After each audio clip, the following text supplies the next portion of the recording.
Hare Krishna, welcome to this episode of Bhagavad Gita. And in this episode, we will be studying chapter 11, 39 through 42, verses 39 3 42. What am I saying?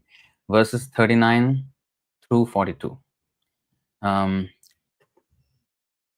So these are the prayers of Arjuna when Krishna displayed his universal form, Virat Rupa, and how his innate friendship for Krishna, which is his natural relationship with Krishna, becomes manifest in his prayers. And so we will explore all of that in today's session. Om Namo Bhagavate Vasudevaya. Om Namo Bhagavate Vasudevaya. Om Namo Bhagavate Vasudevaya. Om Ajnanatimirandhasya Jnananjanashalakaya Chakshurunmilitam Yena Tasmai Shri Gurave Namaha.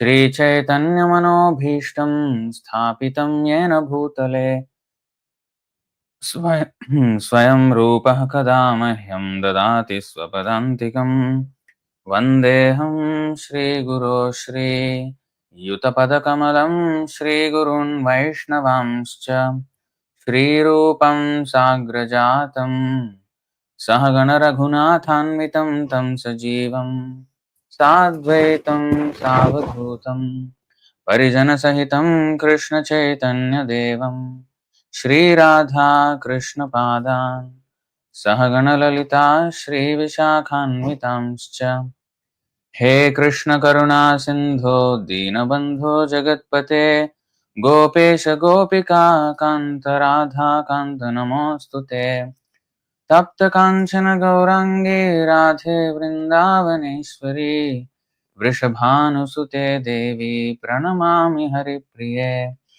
Vancha Kalpatarubhyascha Kripa Sindhubhya eva cha Patitanam Pavanebhyo Vaishnavebhyo Namo Namaha Namo Vishnupadaya Krishna Presthaya Bhutale Srimate Bhaktivedanta Swaminiti Namine Namaste Saraswati Deve Gauravani Pracharine Nirvishesha Sunyavadi Paschatya Deshatarine Jai Shri Krishna Chaitanya Prabhu Nityananda Shri Advaita Gadadhara Shri Vasadi Gaura Bhakta Vrinda Hare Krishna Krishna Krishna Hare Hare Hare Rama Rama Rama Hare Hare. So Bhagavad Gita chapter 11 texts 39 through 42. So we'll start with 39. Vayuryamognirvarunah shashankah Prajapatisvam prapitamahascha Namo namaste stu sahasrakritvaha Punascha bhuyopi namo namaste. Vayuh, air, Yamah, the controller, Agni, fire, Varunah, water, Shasha Ankah, the moon, Prajapati, Brahma, Tvam, you, Prapitamaha, the great grandfather, Cha, also, Namah, my respects, Namah, again my respects, Te, unto you, Astu, let there be, Sahasrakritvaha, a thousand times, Punah cha, and again, Bhuyah, again, Api, also, Namah, offering my respects, Namahte, offering my respects unto you. Translation and purport by His Divine Grace A.C. Bhaktivedanta Swami, Srila Prabhupada Ki Jai. Translation: You are air and you are the supreme controller. You are fire, you are water, and you are the moon. You are Brahma, the first living creature, and you are the great grandfather. I therefore offer my respectful obeisances unto you 1,000 times and again and yet again. You see how many times he says Namaha. Namo namaste stu sahasrakritvaha punascha bhuyopi namo namaste. So thousands of times he is offering Sahasra Kritvaha Namo Namastestu. Then again Punaha. Again Punascha Bhuyopi. Bhuya means again. Punaha means again. Bhuya means again. Api Namo Namaste. So he is offering many, many thousands of times obeisances.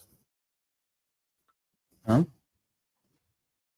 So Krishna is so great that Arjuna is unable to stop paying obeisances after seeing Krishna's greatness in the Virat Rupa. So let's. So here he is saying, "You are air, you are the supreme controller, you are fire, water, moon, Brahma, and great grandfather. I therefore offer my respectful obeisances." So many times. So purport: the Lord is addressed here as air because air is the most important representation of all the demigods, being all pervasive. Arjuna also addresses Krishna as the great grandfather because he is the father of Brahma, the first living creature in the universe. So, now some people may think that, okay, you see, Krishna is everything. We can worship anything and it is all the same because Krishna is the moon, Krishna is fire. So, Agni Dev or Varuna Dev or Chandra Dev or Vayu Dev, all of them, or Brahma himself, you are Brahma. So Arjuna is saying, oh Krishna, you are Brahma. So in this way, we may say that, oh, Krishna and the demigods are the same. So is that the proper understanding here, or is there something else to it? For example, here Arjuna said, you are Vayu, you are Agni, you are Yama. Yama here is controller. It can also mean Yamaraj, who is the controller of death, who is the controller of all our activities and the reactions and the results of them. So, in that way, he is the controller of everyone. He is fire, water, moon, Brahma.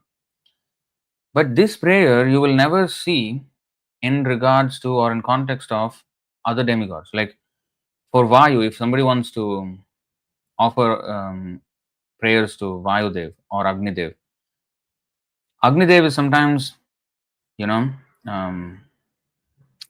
prayed to as the representative of Krishna. Even sun, like we are actually reading currently the chapter in Srimad Bhagavatam, where the different the different dvipas of the Bhumandalam, the Plaksha Dvipa, the Shalmali Dvipa, Taka Dvipa, all these dvipas, they worship Krishna through the demigod representative. Some worship the moon as a representative of Krishna. Some worship the sun as a representative of Krishna. Some worship who's that? So there's a whole. If you go to chapter 5, Canto 5, chapter 20, 19 and 20, especially 20 onwards, you will find so many demigods being offered prayers as they are representatives of Krishna. That's another thing. So, as representatives of the Supreme Lord. But Krishna is the original Lord of all these demigods.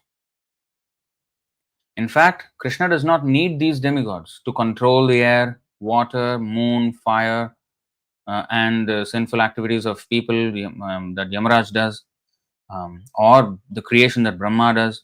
Krishna does not need any of these people.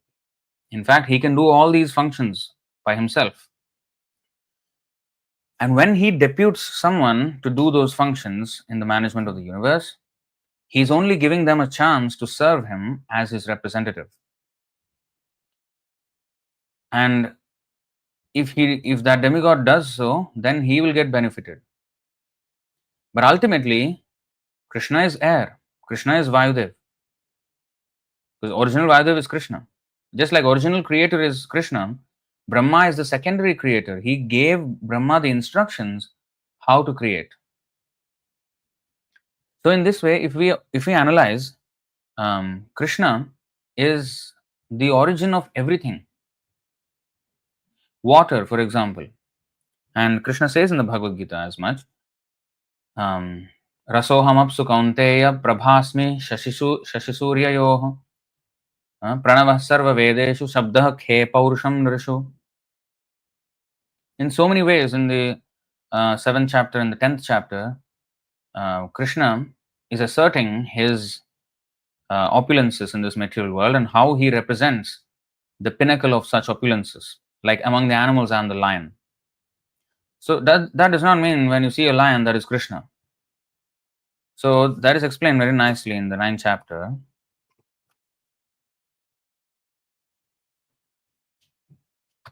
9.4.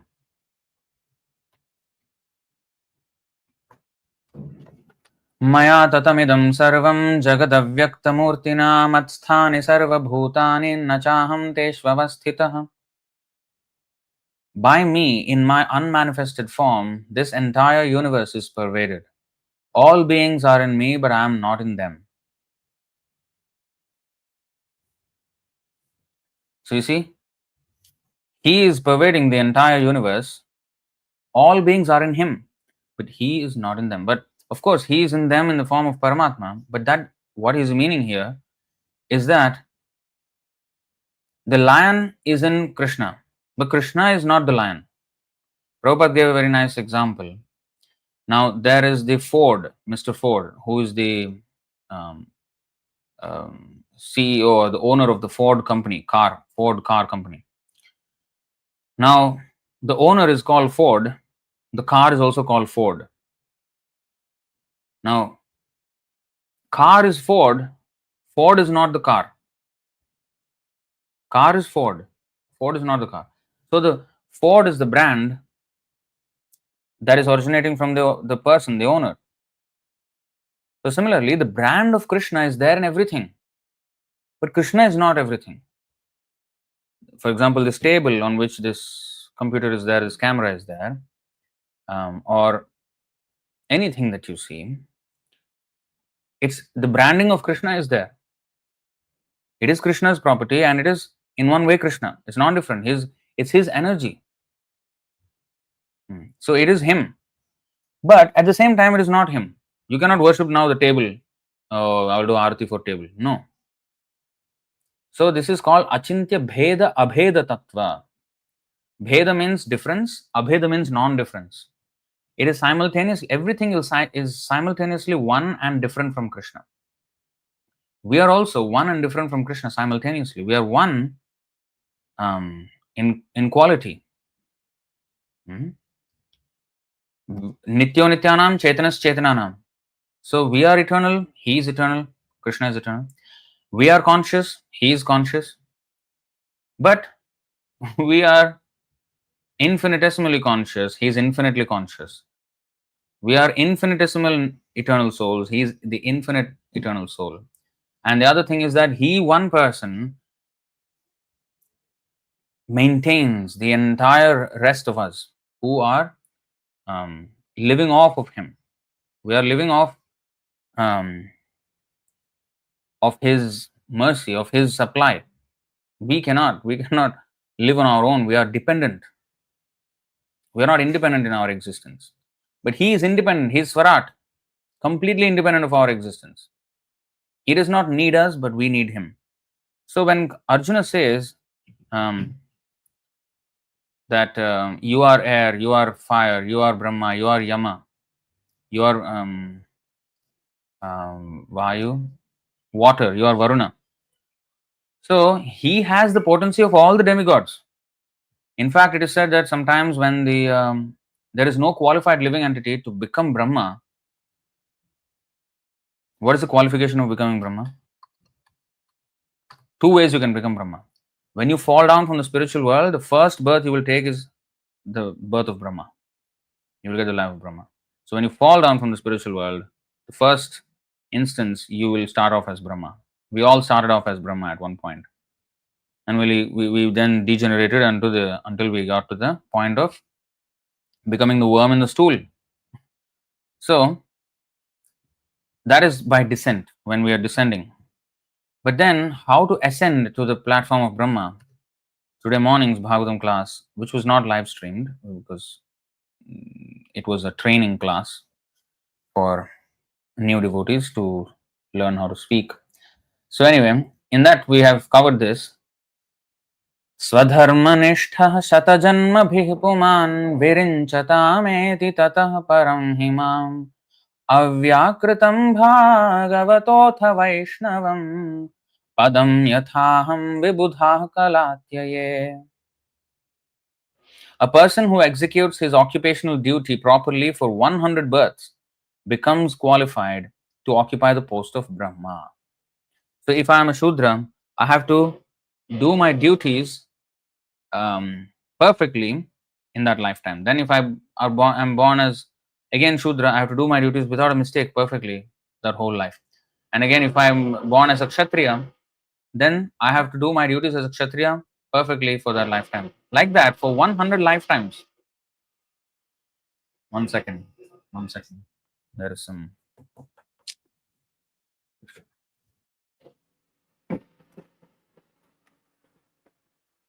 Who's doing this drilling? Who's doing? Who's doing the drilling? Who's doing the drilling? Can you ask him to stop the drilling? We have a meeting going on. We have a live stream going on. We don't want sound. Cannot do now. Later. Tomorrow.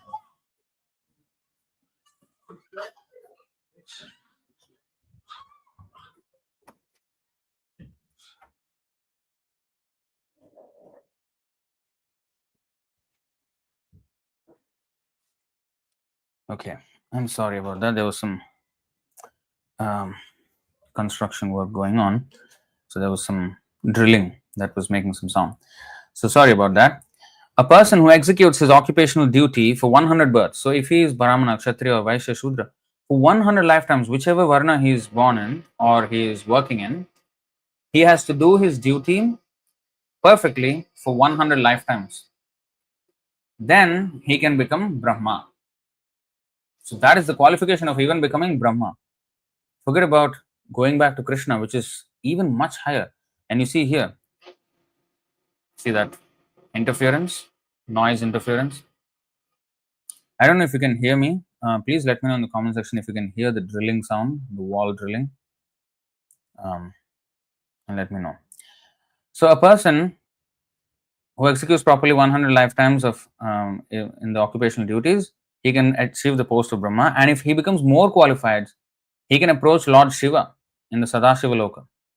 A person who is, oh, nobody can hear any drilling sound. Oh wow, that's good. It's so loud here. Probably the noise cancellation of something, but that's good that you can't hear it. Okay. If he becomes more qualified, he can approach Lord Shiva. A person who is directly surrendered to Lord Krishna or Vishnu in unalloyed devotional service is immediately promoted to the spiritual planets. So, unalloyed devotional service to Krishna is even higher. So, just imagine how serious we have to be to actually go back to Krishna.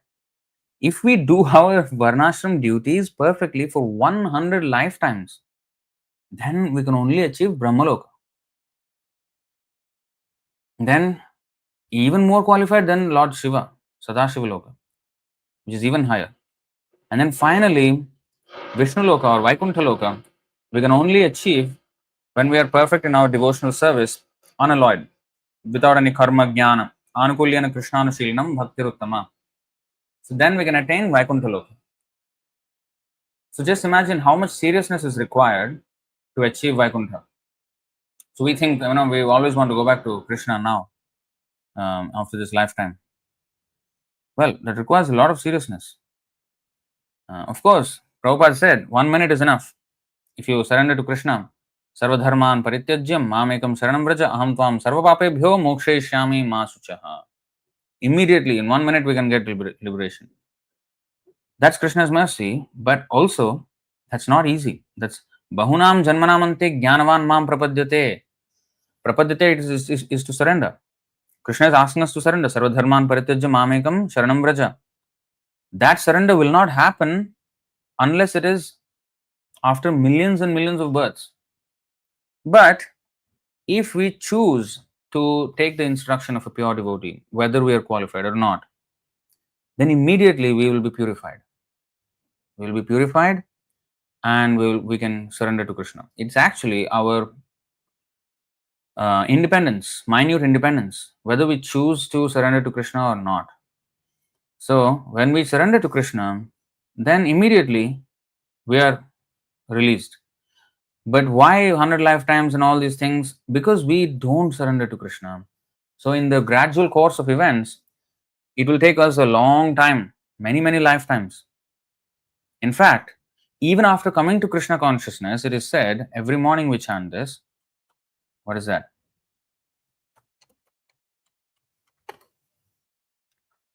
बहु जन्म करे जदि श्रवण कीर्तन तबु तना पाय Krishna pade premadhan. Even if we are doing chanting of Hare Krishna and Kirtan, Shravan Kirtan we are doing, which are the most important elements of the Bhagavad Dharma of all religion, the pinnacle of religious principles is Shravan Kirtan. To hear about Krishna and hear his name, and Kirtan means to chant his name and glorify him. So this is the supreme activity in this universe. But if we do that, Bahu Janma Kare Jadi Shravan Kirtan, Tabu Dana Paya Krishna Pade Premadhan. If one is infested with the 10 offenses in the chanting of the Hare Krishna Mahamantra, despite his endeavor to chant the holy name for many births, he will not get the love of Godhead. That is the ultimate goal of this chanting. So it's not a very easy thing. It's simple, but it's not easy. Simple means that the rule is simple. But for us to get to follow that rule, because of our conditioning, because of our lack of surrender, it's because of our desire for sense gratification, this becomes so difficult. It's simple but not easy. It's easy if we choose to, but the thing is, it is not easy because we don't want to choose that. It is so difficult for us to choose that because of our material conditioning. That's the problem. So, going back, everything is pervaded by Krishna. And that is also explained 1.5.20 by Narad Muni. Yeah.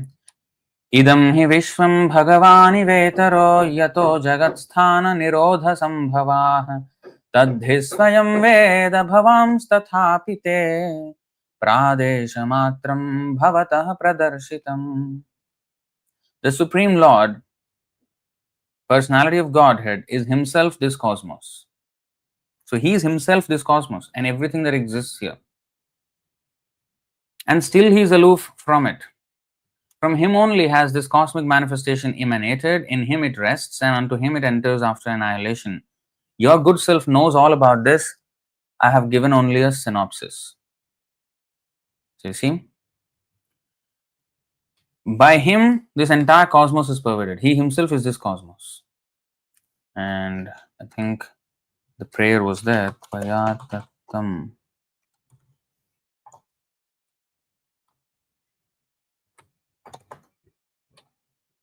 Yeah, this previous verse.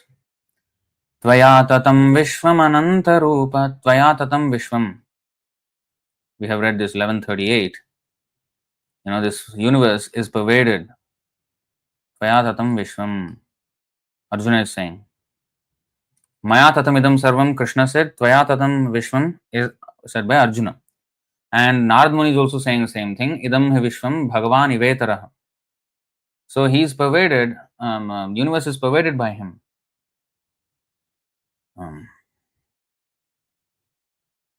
For example, okay, let's try to understand how the situation of the demigods and Krishna is. So demigods are nothing but jivarasis like us. They are ordinary living entities who have been especially empowered by the Lord to hold some responsible posts in the universal management in service of Krishna. Now, they are parts and parcels of the Supreme Lord. So, if I speak to you, I have to look you in the eye and speak, right? Now, if I look at your hand and speak, if I am speaking to your hand, that's not, what am I doing? That's not the proper way to speak. I have to look you in the eye. So, similarly, um, the parts and parcels of Krishna, that's why Krishna says avidhipurvakam. If you worship the demigods and think there is no relation between me and the demigods, and you're trying to bribe the demigods by offering them all the sacrifices, not recognizing my supremacy, and not trying to develop love for me, then that is avidhipurvakam. So,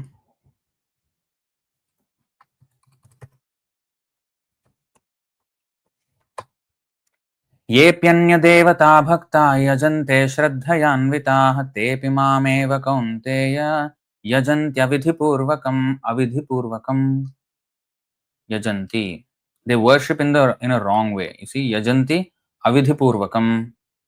Those who are devotees of other gods and who worship them with faith actually worship only me, O son of Kunti, but they do so in a wrong way. This is the problem. So, why he's saying they worship only me?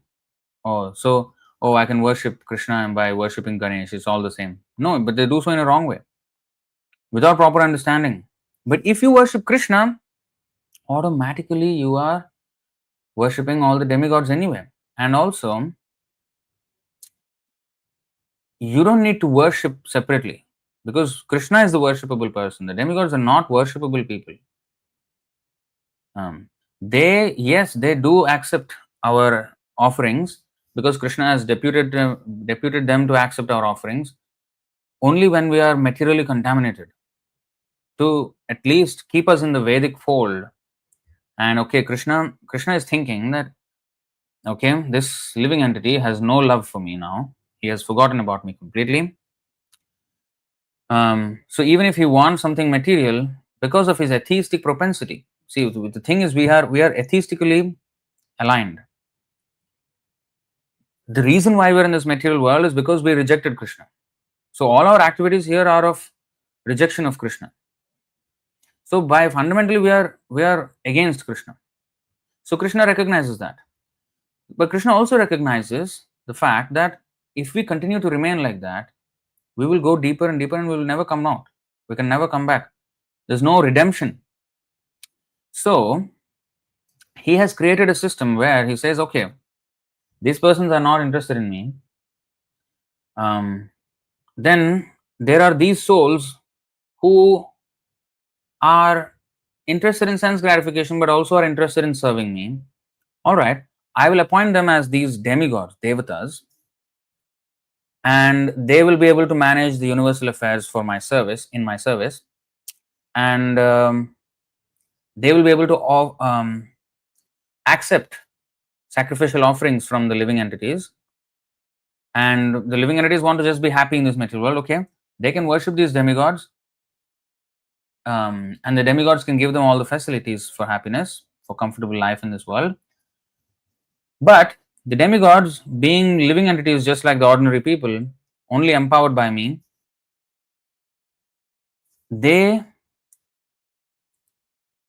I will I will disseminate this Vedic literature which contains the directions on how to actually do these sacrificial performances for the satisfaction of the demigods.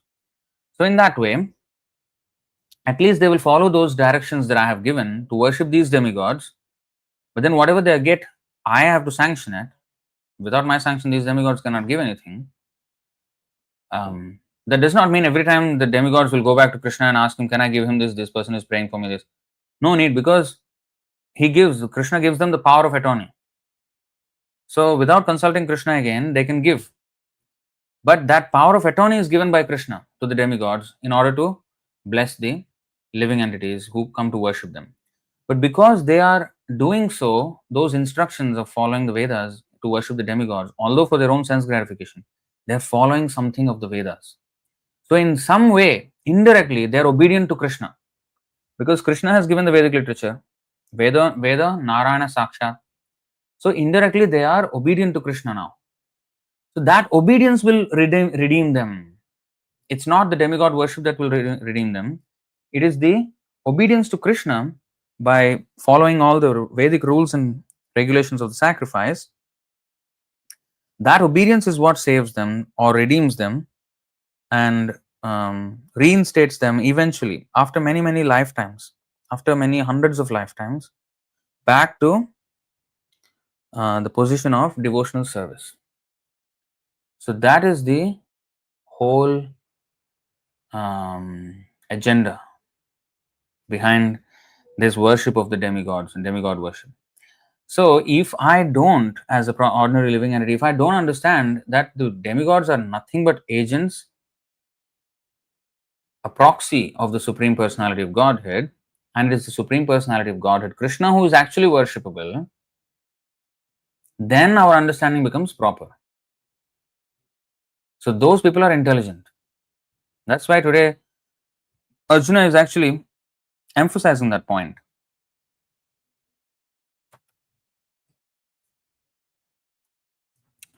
1139. See? वायुर्यमोऽग्निर्वरुणः शशाङ्कः प्रजापतिस्त्वं प्रपितामहश्च नमो नमस्तेऽस्तु सहस्रकृत्वः पुनश्च भूयोऽपि नमो नमस्ते.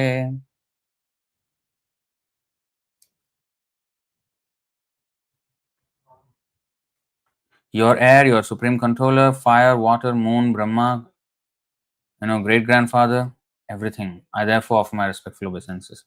Now here Suresh is asking, why do God take a human form? Other divine words like Vaikuntha, if it takes a human form, then he's limited to one form, right, sir?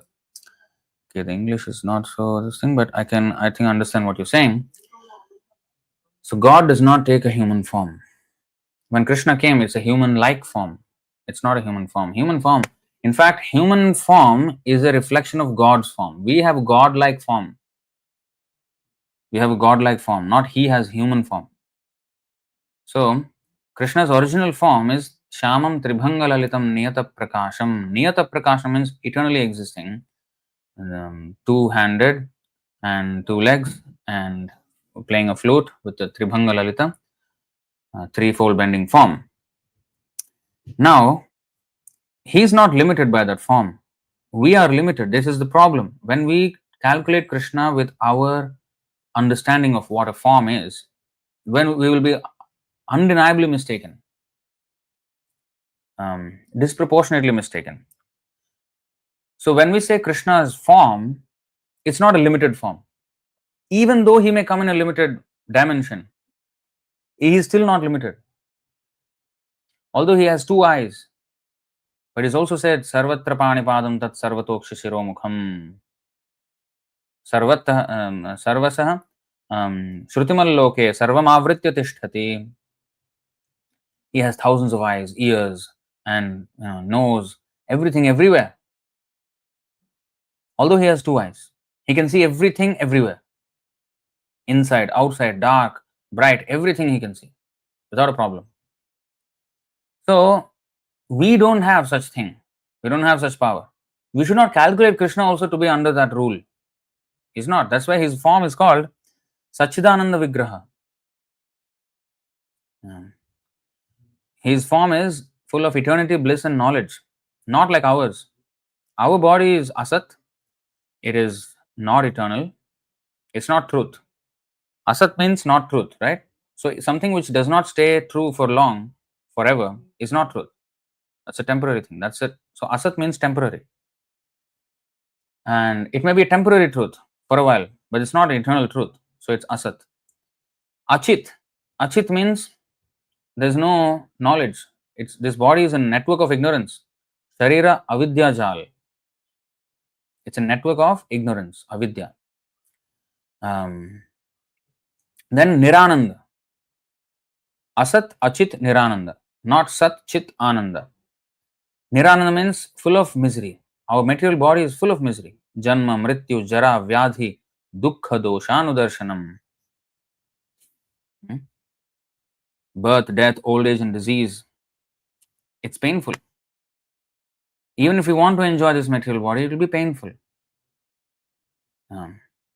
Yanmaithunadi grihamedhi sukham hi tuchham kanduyanena karayor iva dukkha dukkham tripyanti neha kripana bahu dukkha bhaja kandotivan manasijam vishaheta dhira. So even apart from the Janma Mrityu Jara Vyadhi, which is in the 13th chapter, 9th verse of Bhagavad Gita, the four cardinal miseries of material existence, which is birth, death, old age, and disease. Apart from that, even if you want to enjoy, the more we try to enjoy, this is the problem. Yanmaithunadhigrahamethi sukham hi tuchham kanduyanena karayoriva dukkha dukkham tripyanti neha kripana bahu dukkha bhajah kanduti vanmanasijam vishaheta dhira. Sex life is compared to the rubbing of two hands to relieve an itch. Grihamedhis, so-called grihasthas, who have no spiritual knowledge, think that this itching is the greatest platform of happiness, although actually it is a source of distress. The kripanas, the fools who are just the opposite of brahmanas, are not satisfied by repeated sensuous enjoyment. Those who are dhira, however, who are sober and who tolerate this itching, are not subjected to the sufferings of fools and rascals. So you see? And what is this? 7:13:26. Tatrapi dampatinam cha sukhayaanyapannutaye karmani kurvatam drishtva nivrittosmi viparyayam.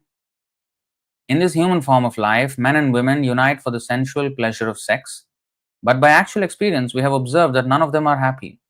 Therefore, seeing the contrary results, I have stopped taking part in materialistic activities. See, it's a dukkham all the way. When it says dukkhalayam ashashvatam, it's not just that these four problems are the main problems. There are so many other problems. 11:3:18, I guess. Yeah. Sri Prabuddha Uvacha karmanyarabhamananam dukkha hatyai sukhaya cha pashyet paka viparyasam mithuni charinam nirnam. Sri Prabuddha said, accepting the roles of male and female in human society, the conditioned souls unite in sexual relationships. Thus, they constantly make material endeavors to eliminate their unhappiness and unlimitedly increase their pleasure. But one should see that they inevitably achieve exactly the opposite result. In other words, their happiness inevitably vanishes, and as they grow older, their material discomfort increases. And as a general principle of this material world, Sukhaya dukkha mokshaya sankalpa iha karminah sadapnoti haya dukkham anihaya sukhavritaha. In this material world, every materialist desires to achieve happiness and diminish his distress, and therefore he acts accordingly. Actually, however, one is happy as long as one does not endeavor for happiness. As soon as one begins his activities for happiness, his conditions of distress begin.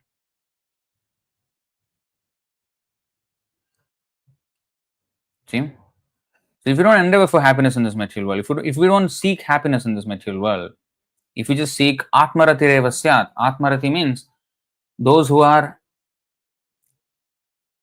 those who take pleasure in the self. In the self means not some so-called, nowadays self-love, some affirmation, some stupid nonsense. No, we're not talking about that. Atmarati means they're self-realized. They connect with the Supreme Lord inside, and they are pleasurable and santushtya yena kenava. They are happy anywhere. Santushtaha yena kenachit, santushtya yena kenava. So Bhagavad Gita, Bhagavatam, they have the same thing. So anywhere he's happy. Because he's not seeking happiness in the material world. He's already happy with his relationship with Krishna. So that is the happiness. One can be always happy with that. And we will never be deprived of that. If we don't want to be deprived, we will not be deprived of it. But here in this material world, when one begins his activities for happiness, his conditions of distress begin. Until then, he has no distress. when he did not endeavor for happiness in material happiness.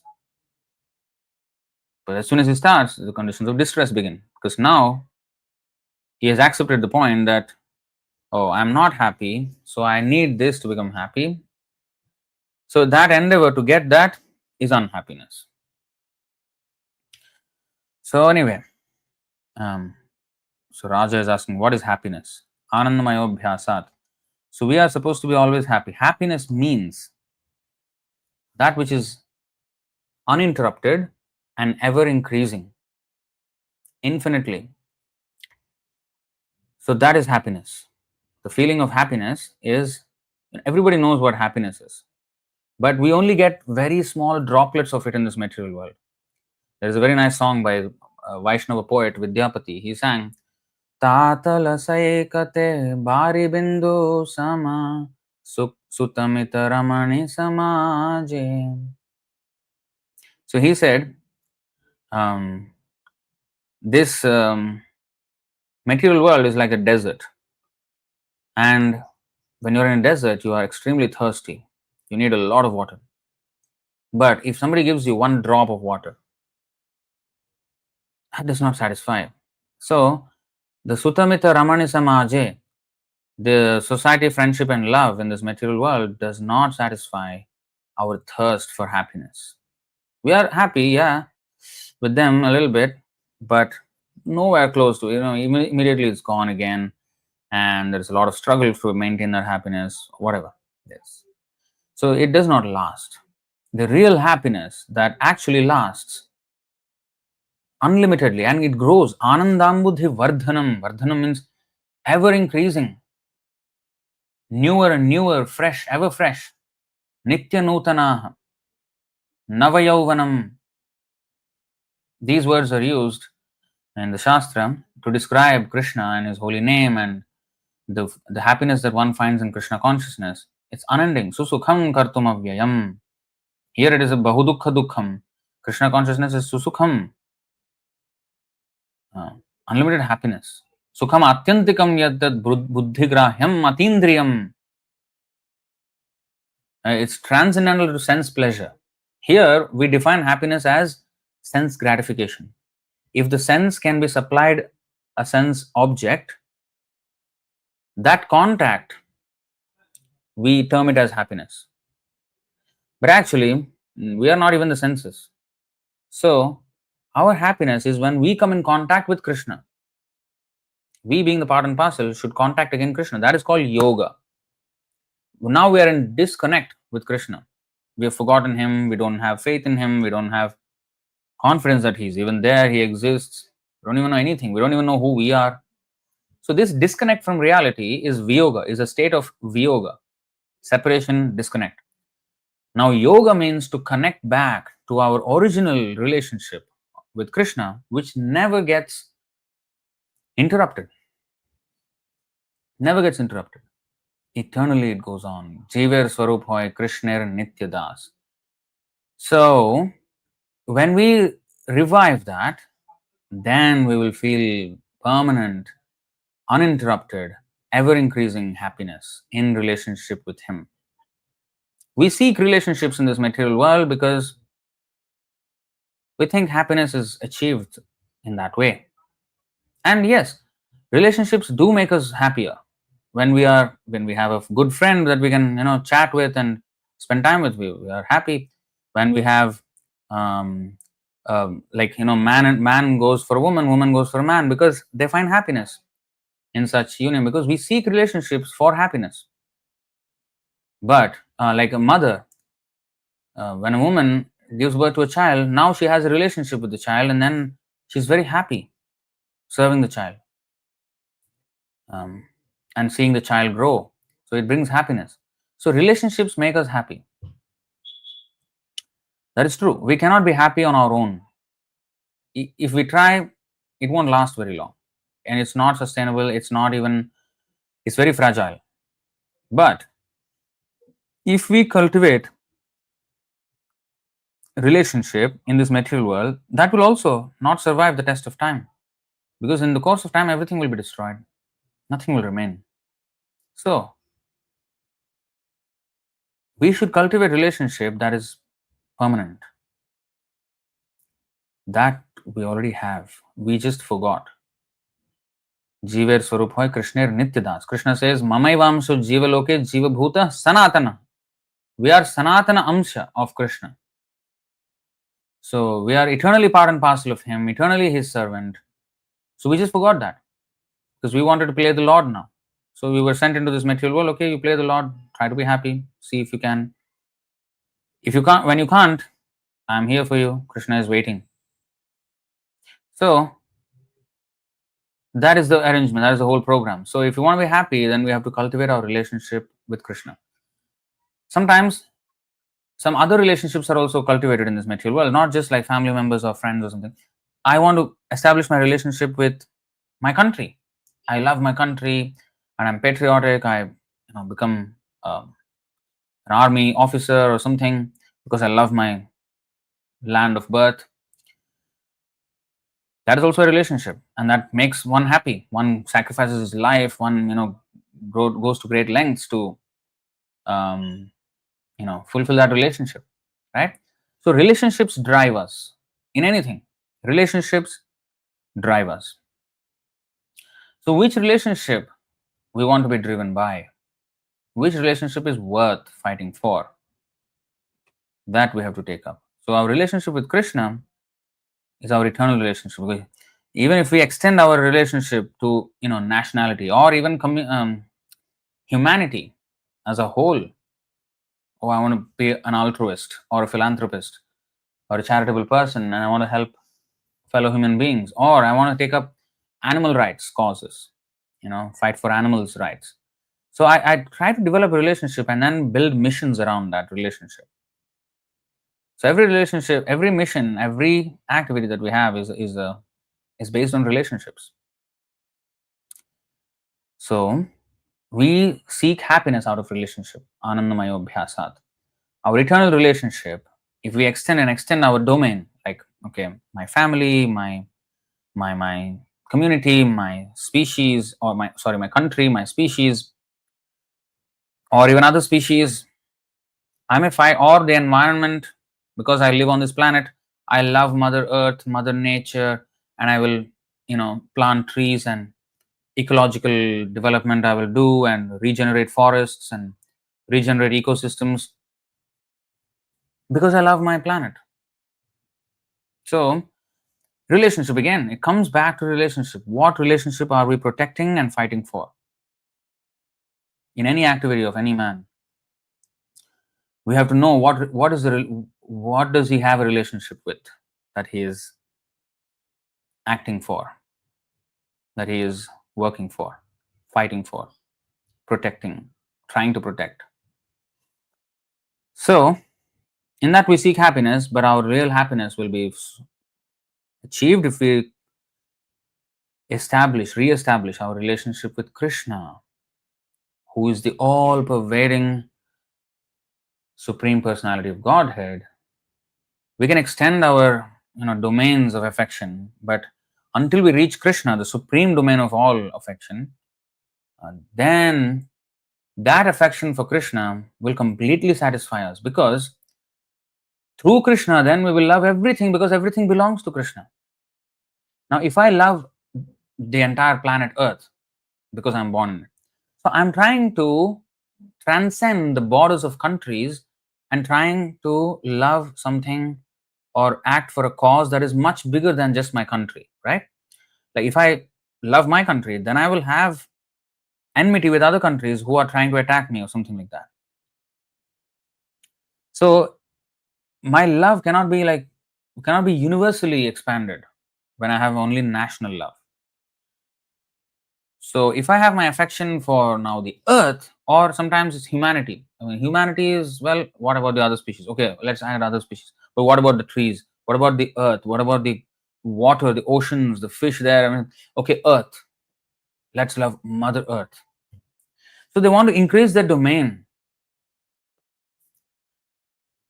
to include everything, to love everything, everybody. But we cannot love everything unless we love Krishna, because we are not the center of the world. Because I live in this world, and therefore I want to protect this world. But we should love everyone based on a standard, based on a real relationship, not just a sentimental relationship. Oh, I love fishes. I love trees. That's a sentimental relationship because trees are giving us, water, a good air, good soil, and it's keeping everything going. So therefore, I love trees. So it's a transactional thing still, because the trees do something for us. Therefore, I love the trees.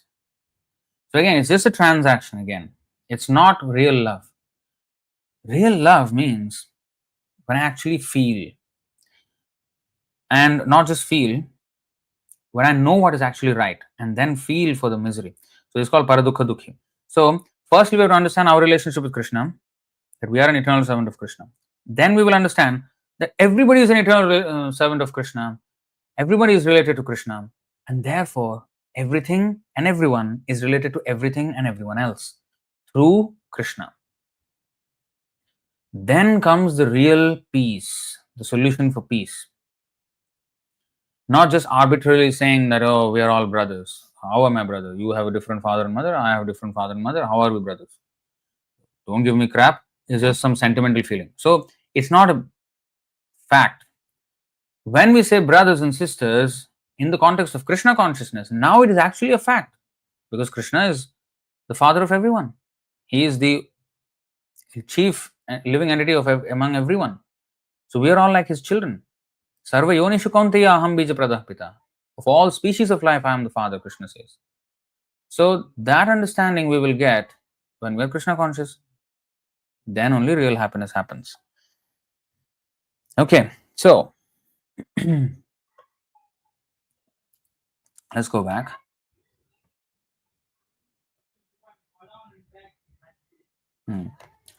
So in this way, he is glorifying the Lord. Now, let's go to the next. Okay, actually, we can say more about this verse. So, because he's air, because he's fire, because he's water and moon and everything,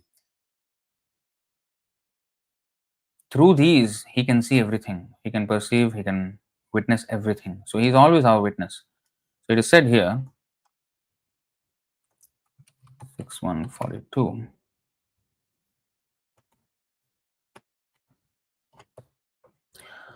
सूर्योऽग्निः खम्मरुद्देवः सोमः सन्ध्याः नीदिशः कं कुः स्वयं धर्म इति ह्येते दैह्यस्य साक्षिणः.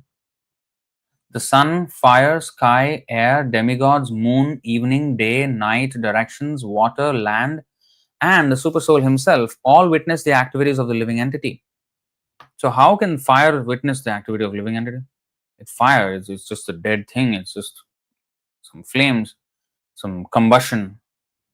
How can fire see or witness? How can the sun witness? So far it's just a ball of fire. How the sky witnesses anything? Air, how the air witnesses anything? How the moon witnesses? Evening, what is even? Evening is not even a thing. It's the how we perceive the sun. Sun is setting on our thing. How is evening an entity that it can perceive something? Day and night. What is day and night? It's just like evening. Day is just when the sunlight is here falling on us. That's day. How can day be an entity that can actually witness something? Night, how can it? First of all, night is very dark. Nobody can witness in the night. How can night witness? How can night be an entity to witness something? How can directions be an entities? How can directions be entities to witness? How are they persons? When they are where? Well, they all are. There are personified versions of all of these that we see. But anyway, they see because actually Krishna is seeing. It's not them, it's Krishna. So Vayu, for example, Vayudev or Agnidev, because Krishna can see and witness everything through his material elements as well, just like we have CCTV, we can sit in. Now there are these control rooms where if you go to the police station, you will have control rooms there, or the security setup, you will have control room where they can see everything, all the cameras in different places. Sitting in one place, he can see everything all over the building or all over the campus or all over whatever they are trying to protect. So they see all of that in one place. Sometimes even far off things they can see. Maybe sometimes there is security officer, control room, command center, and then he's keeping an eye on many, or there are multiple officers keeping eyes on different branches or different places that they have. So that are far off in location wise. So such things can be possible even for us. How can it not be possible? So what is a CCTV camera? Basically, a wall is looking at you. How can wall look at me? Well, there is a camera there, and somebody else is looking um, because there's a camera on the wall. So that is what it means. The material elements are themselves dull, and they have no power to witness anything. But when it is said here that the sky, the fire, air, evening, moon, day, night, directions, water, they witness means that means the CCTV cameras are everywhere, and somebody is witnessing through that. So the air is passing like we are breathing in and out. So inside and outside, everything is being seen. So for the Lord, nothing is invisible. Nothing is invisible. Pashyanti, panti, kalayanti, chiram jaganti. He is looking at every single universe, every single nook and corner of the universe, everything. Supersoul himself all witnessed the activities of the living entity. And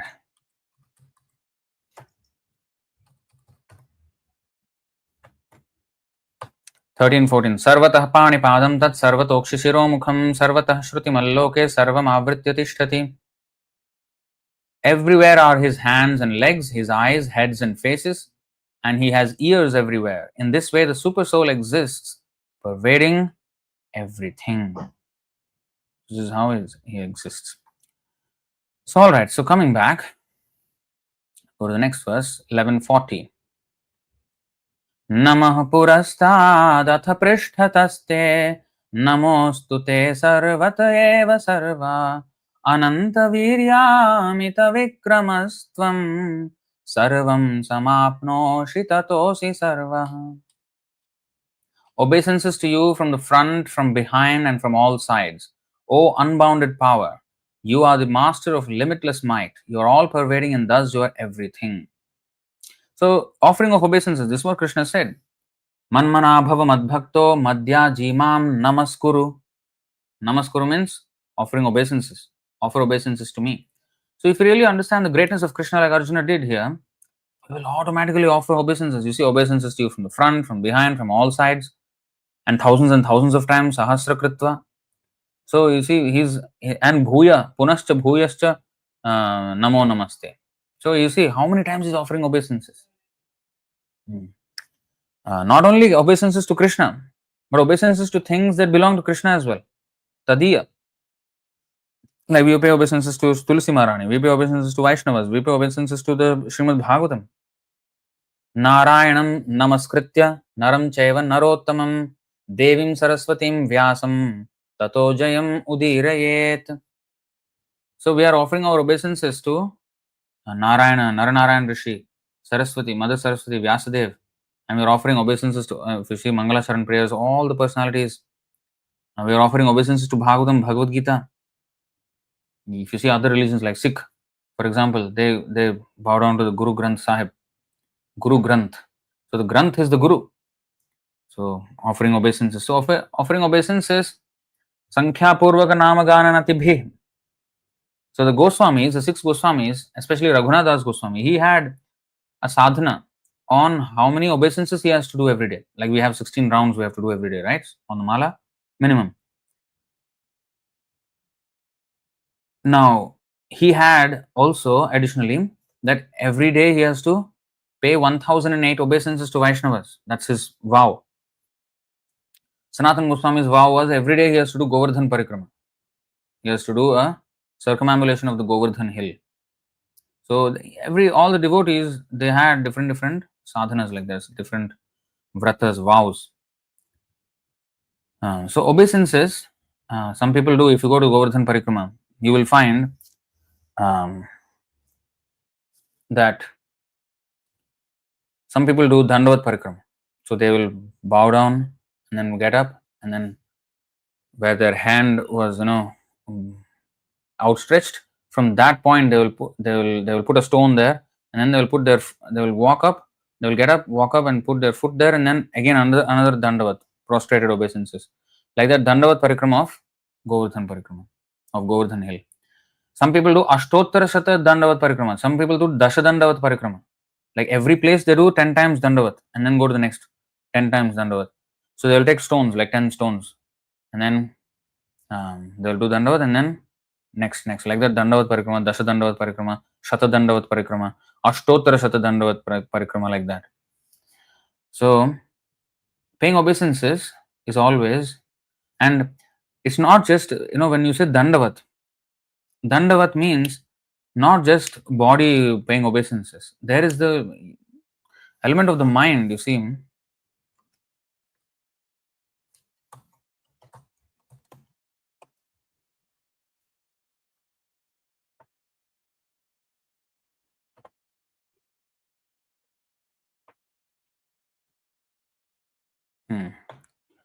You see, such full obeisances called dandavat, like a stick, or also called sashtanga namaskar, sashta anga, sa ashta anga.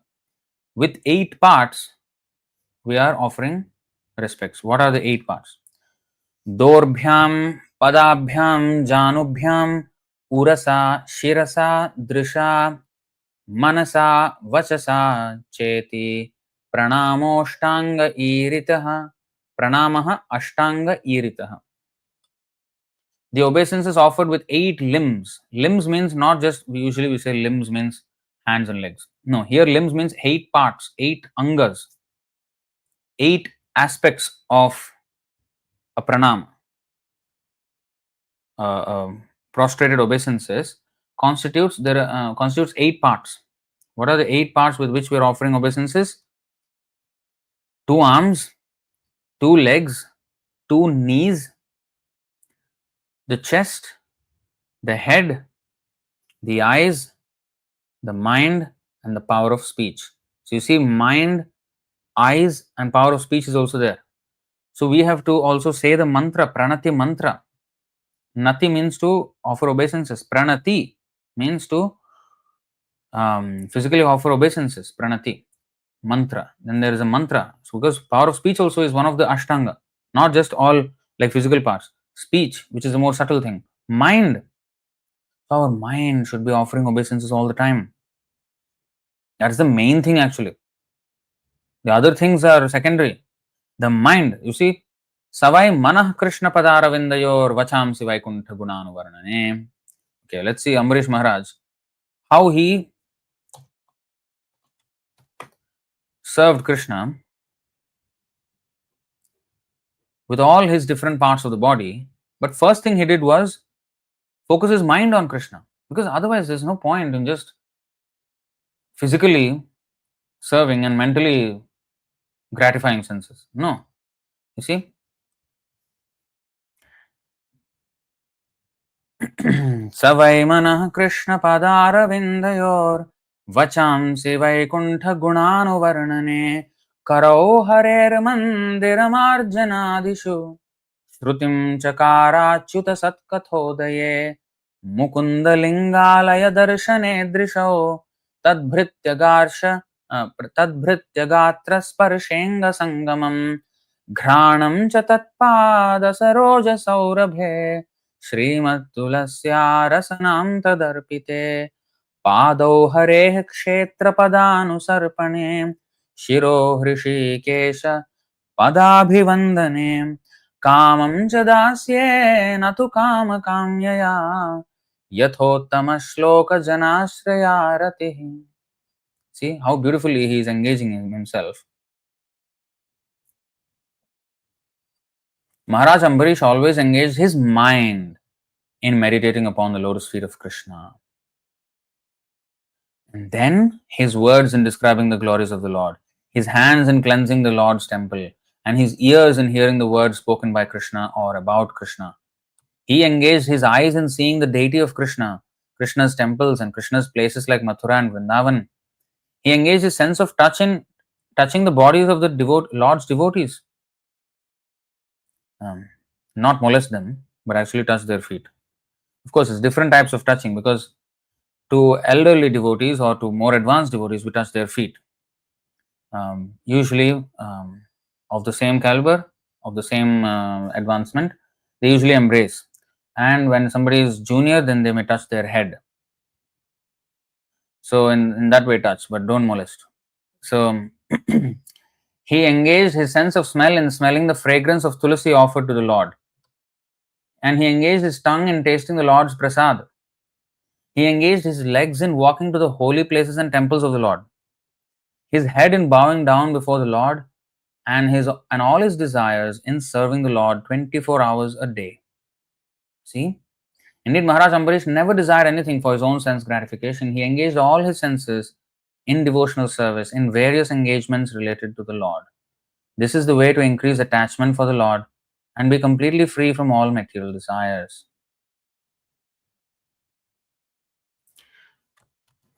Most important thing is our mind. Mayarpita mano buddhi. Krishna says, Mayarpita mano buddhir, ma manusmara yudhyacha. Sarveshu kaleshu ma manusmara. Mayarpita mano buddhir, ma me vaishyasya samshayah. Therefore, Arjuna, you should always think of me in the form of Krishna and at the same time carry out your prescribed duty of fighting. With your activities dedicated to me and your mind and intelligence fixed on me, you will attain me without doubt. So we have to do this. Our mind and intelligence. That's the main thing. That's the obeisances. So now going back. Purport. Out of loving ecstasy for Krishna, his friend Arjuna is offering his respects from all sides. He is accepting that he is the master of all potencies and all prowess and far superior to all the great warriors assembled on the battlefield. It is said in the Vishnu Puran 1969, Yoyam tavagato deva samipam devatagana satvam eva jagatsrashta yatah sarvagato bhavan. Whoever comes before you, you with a capital Y, that means Krishna. Learn, okay. Pay attention to these important subtleties in language. When we are reading Prabhupada's books, please pay attention. Sometimes I see, I offer my obeisances to him. People write, or something. Krishna knows everything. He is, nobody can escape from him. For example, they want to write that. Nobody can escape from him. The H will be small.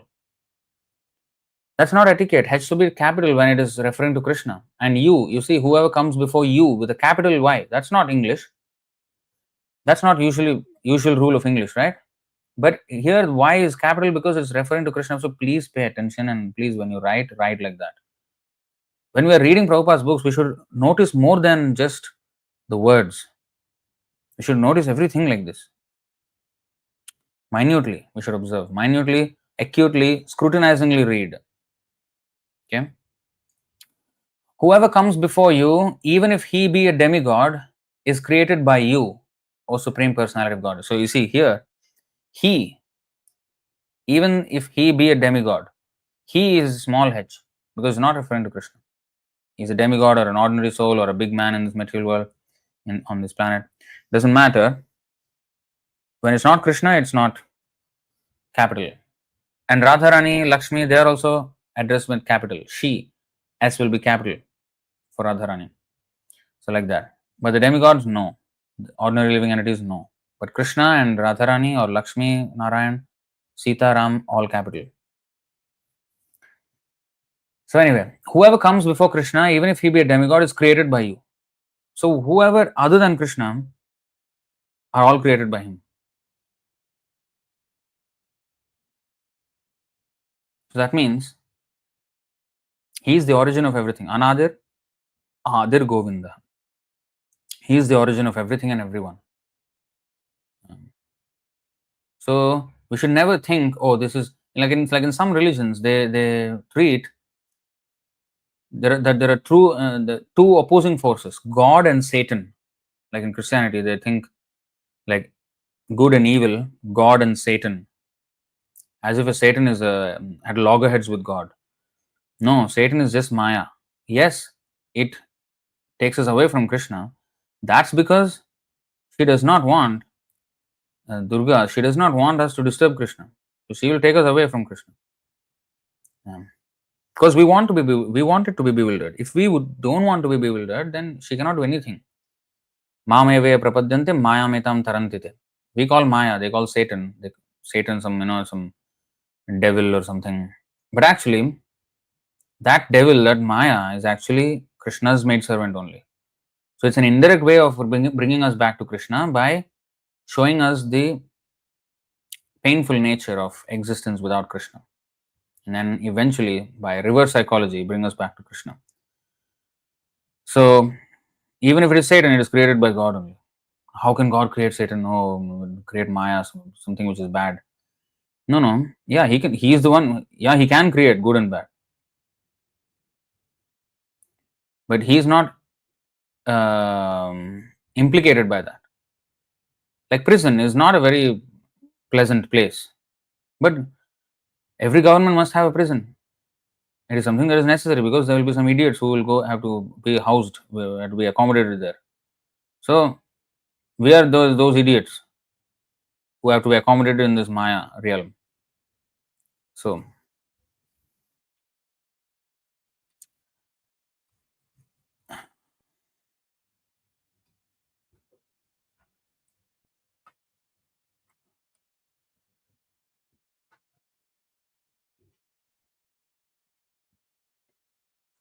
another thing that is important here,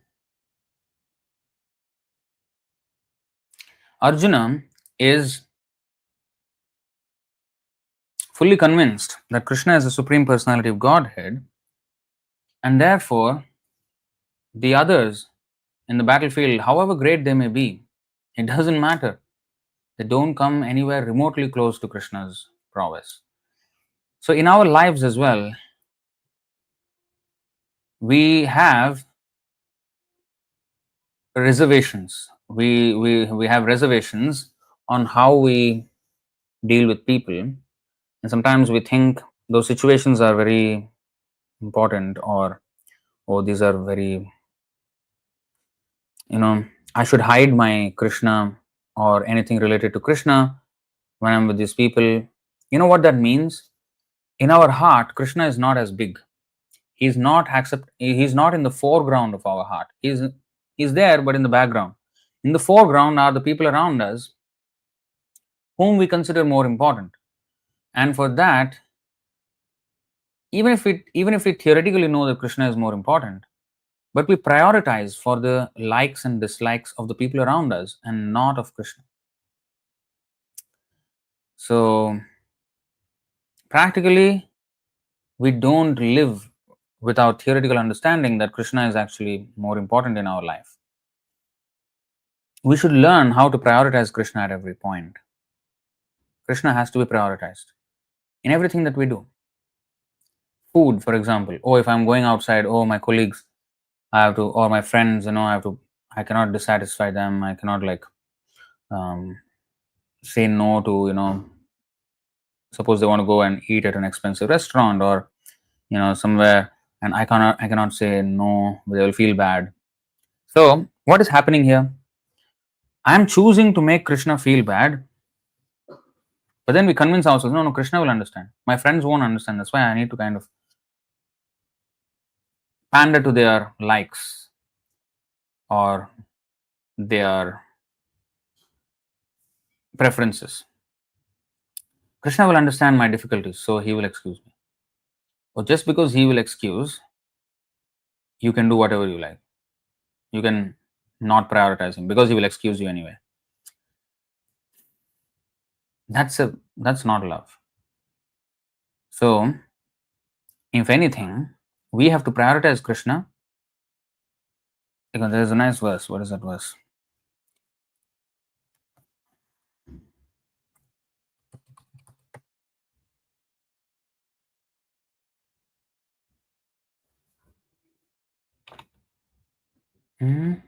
No.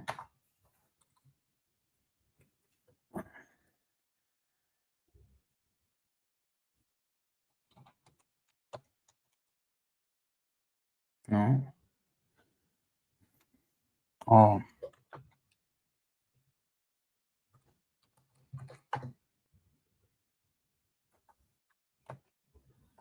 yeah. स्मेरां भङ्गे त्रयपरिचितां साचिविस्तीर्णदृष्टिम् वंशीन्यस्ताधरकिशलयाम् उज्ज्वलां चन्द्रकेण गोविन्दाख्यां हरितनुमितः केशितीर्थोपकण्ठे मा प्रेक्षिष्ठास्तव यदि सखे बन्धुसङ्गे स्थिरङ्गः.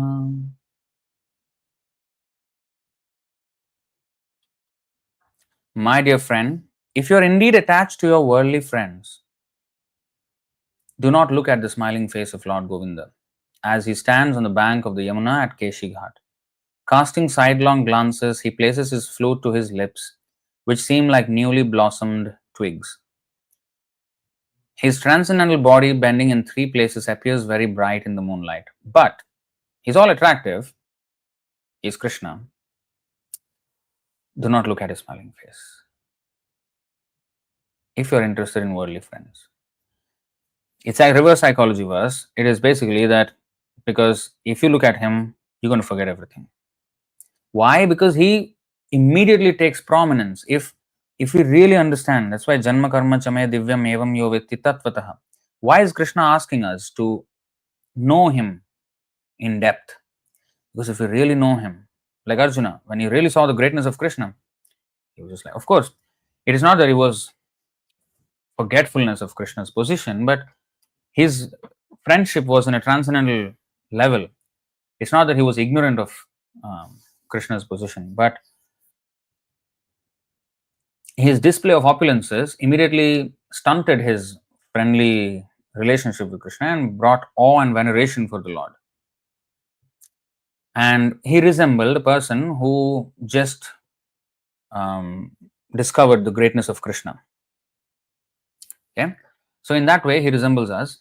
When we come to know Krishna more and more, once we fully understand that Krishna is so great, you will see later how he say, "Oh, I regret calling you as a friend," and this and that. There are two sides to that verse. We will explore that. But you see, if you're indeed attached to worldly friends, do not look at the smiling face, because if you really know, if you really are attracted to that Krishna, you will forget all your material relationships. So that should progressively happen as we advance in Krishna consciousness. The more we get involved with Krishna, the more we should develop distaste for our materialistic friends and family members and all kinds of materialistic association that we had.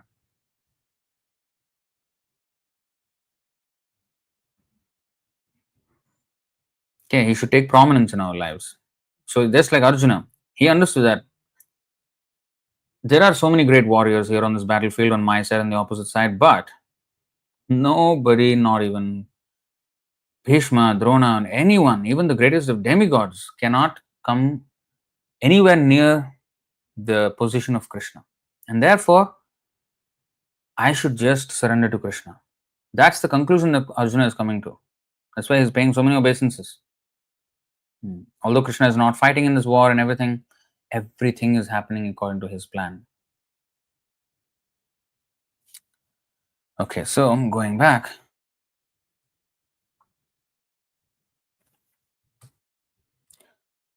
Okay, these two verses. We will stop after these two verses, but this requires some explanation.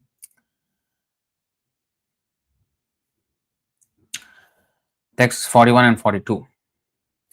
Sakhe matva prasabham yaduktam he Krishna he Yadava he sakheti ajanata mahimanam tavedam maya pramadat pranayena vapi यच्चावहासार्थमसत्कृतोऽसि विहारशय्यासनभोजनेषु एकोऽथवाप्यच्युत तत्समक्षं तत्क्षामये त्वामहमप्रमेयम्. He's saying now, thinking of you as my friend, I have rashly addressed you.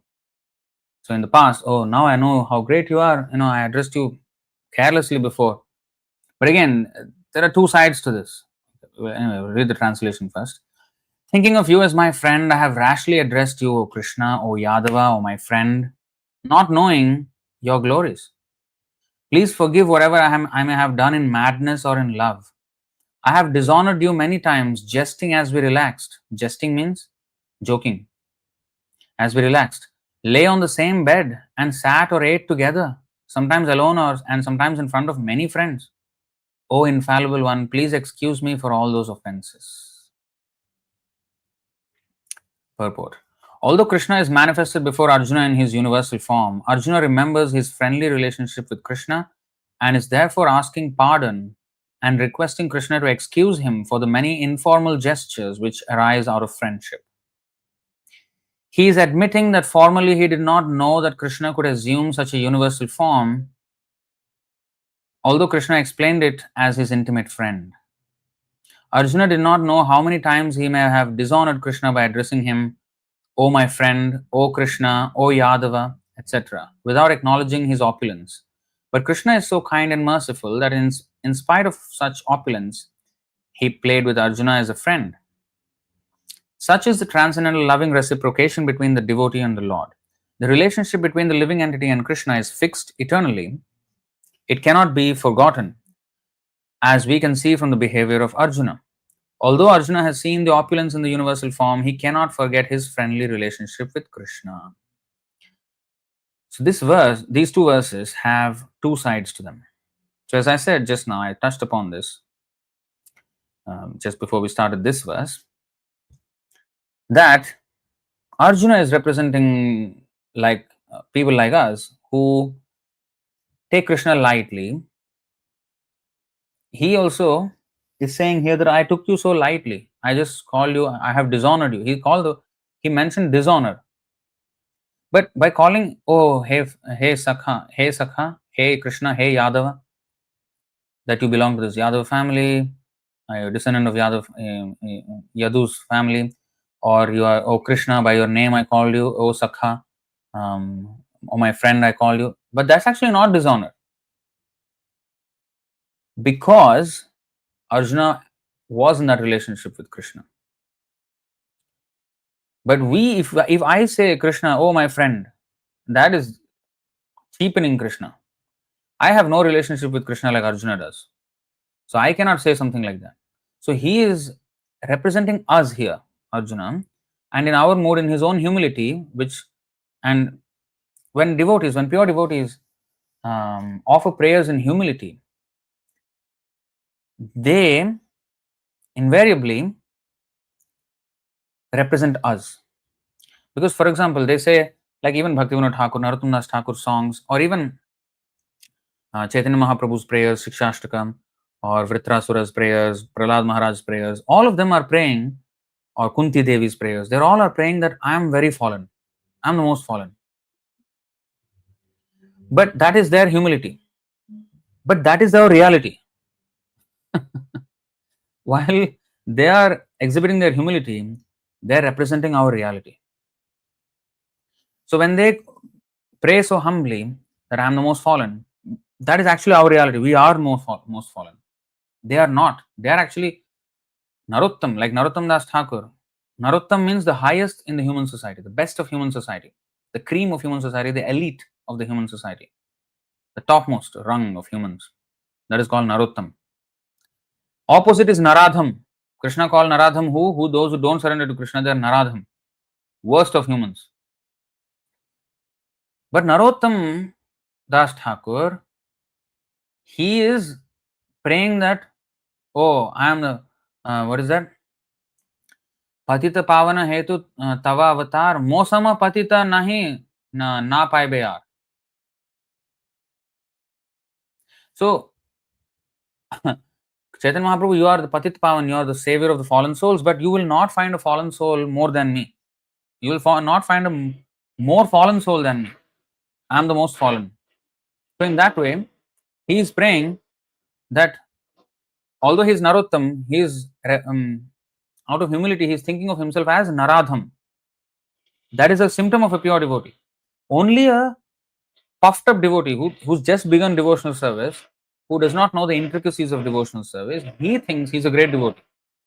Oh, I'm so great devotee, I can call Krishna Sakha, my friend. When I do that, that is called Sahajiya. Sahajiya means to cheapen the whole process, to cheapen the value of Krishna, to cheapen the value of bhakti. This is not easy. This is not, big Vedantists, big yogis, big Swamis, they are trying to capture one thought of Krishna. For one moment, they are trying to capture Krishna in their mind. Yashoda captured him by rope. How great is Mother Yashoda? She is more than any yogi, more than any demigods, more than any sages in the higher planetary systems put together. But she never considered herself a great devotee. That is the symptom of an actual devotee. See, Sarvottam apana ke hina korimane. Although a pure devotee's standard is above all, he still considers himself to be in the lowest stage of life. Another verse is there.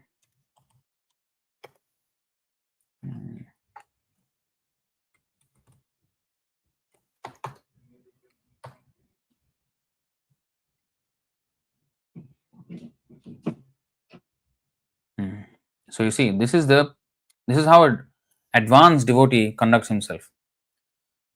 बाह्य अंतर इहार द्वैत साधन बाह्य साधक देह करे श्रवण कीर्तन मने निज सिद्ध देह करिया भावन रात्रि दिन करे व्रजे कृष्णेर seven. One executes this raganuga bhakti in two ways, external and internal. When self-realized, the advanced devotee externally remains like a neophyte. See, and executes all the shastric injunctions, especially those concerning hearing and chanting. The advanced devotee externally remains like a neophyte and executes all the shastric injunctions, especially those concerning hearing and chanting, as if he is a sadhak.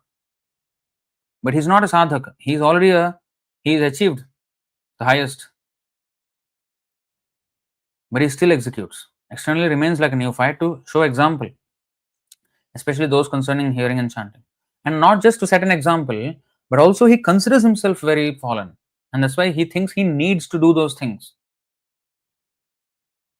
But within his mind, in his original purified self-realized position, he serves Krishna in Vrindavan in his particular way. He serves Krishna 24 hours a day, all day and night.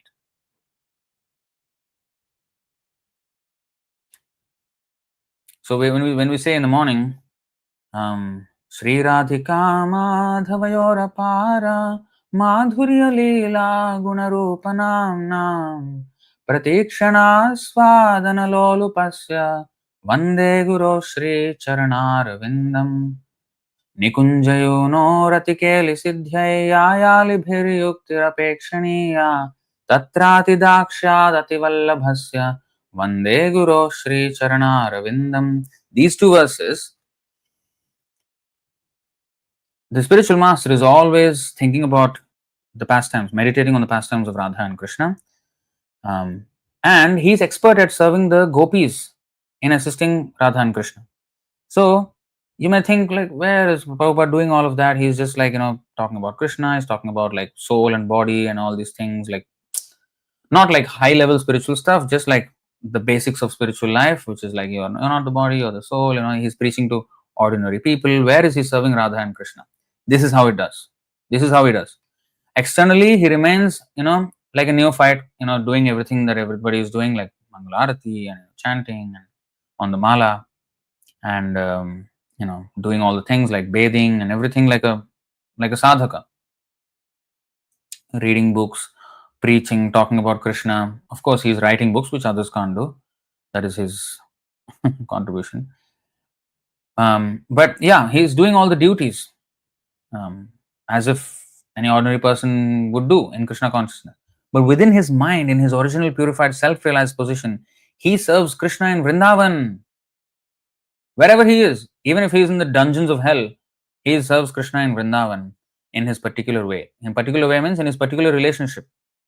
If he is a gopi as a gopi, if he's a cowherd boy, or if he's like a elderly gopi like Mother Yashoda's associates, like that, or Nanda Maharaj, Vasudev Devaki. So whichever rasa or dasya ras, sometimes can be servant, whichever way, he serves Krishna 24 hours day, 24 hours a day, all day and night. So he never stops. And Tatrati Daksha Dativallabhasya. Dakshan is very expert. Very expertly he serves. So he expertly serves even externally. Like, for example, Prabhupada taught us by his own personal example how he was a perfect disciple of his guru. His guru said, preach to the English speaking world, publish books, write books. So he stuck to the order and went to the West, wrote books and everything. So he's externally showing us how he's a very ardent, very dutiful disciple, obedient disciple. Internally, he's serving Radha and Krishna in his Siddhadeha. So these two versions, these two aspects of a pure devotee's life is there. But the point is, externally, he appears as a what is that? A neophyte. So Arjuna here is acting like a neophyte. He's teaching us that we should not treat Krishna cheaply. Oh, my friend, one lady came once many years back to our temple.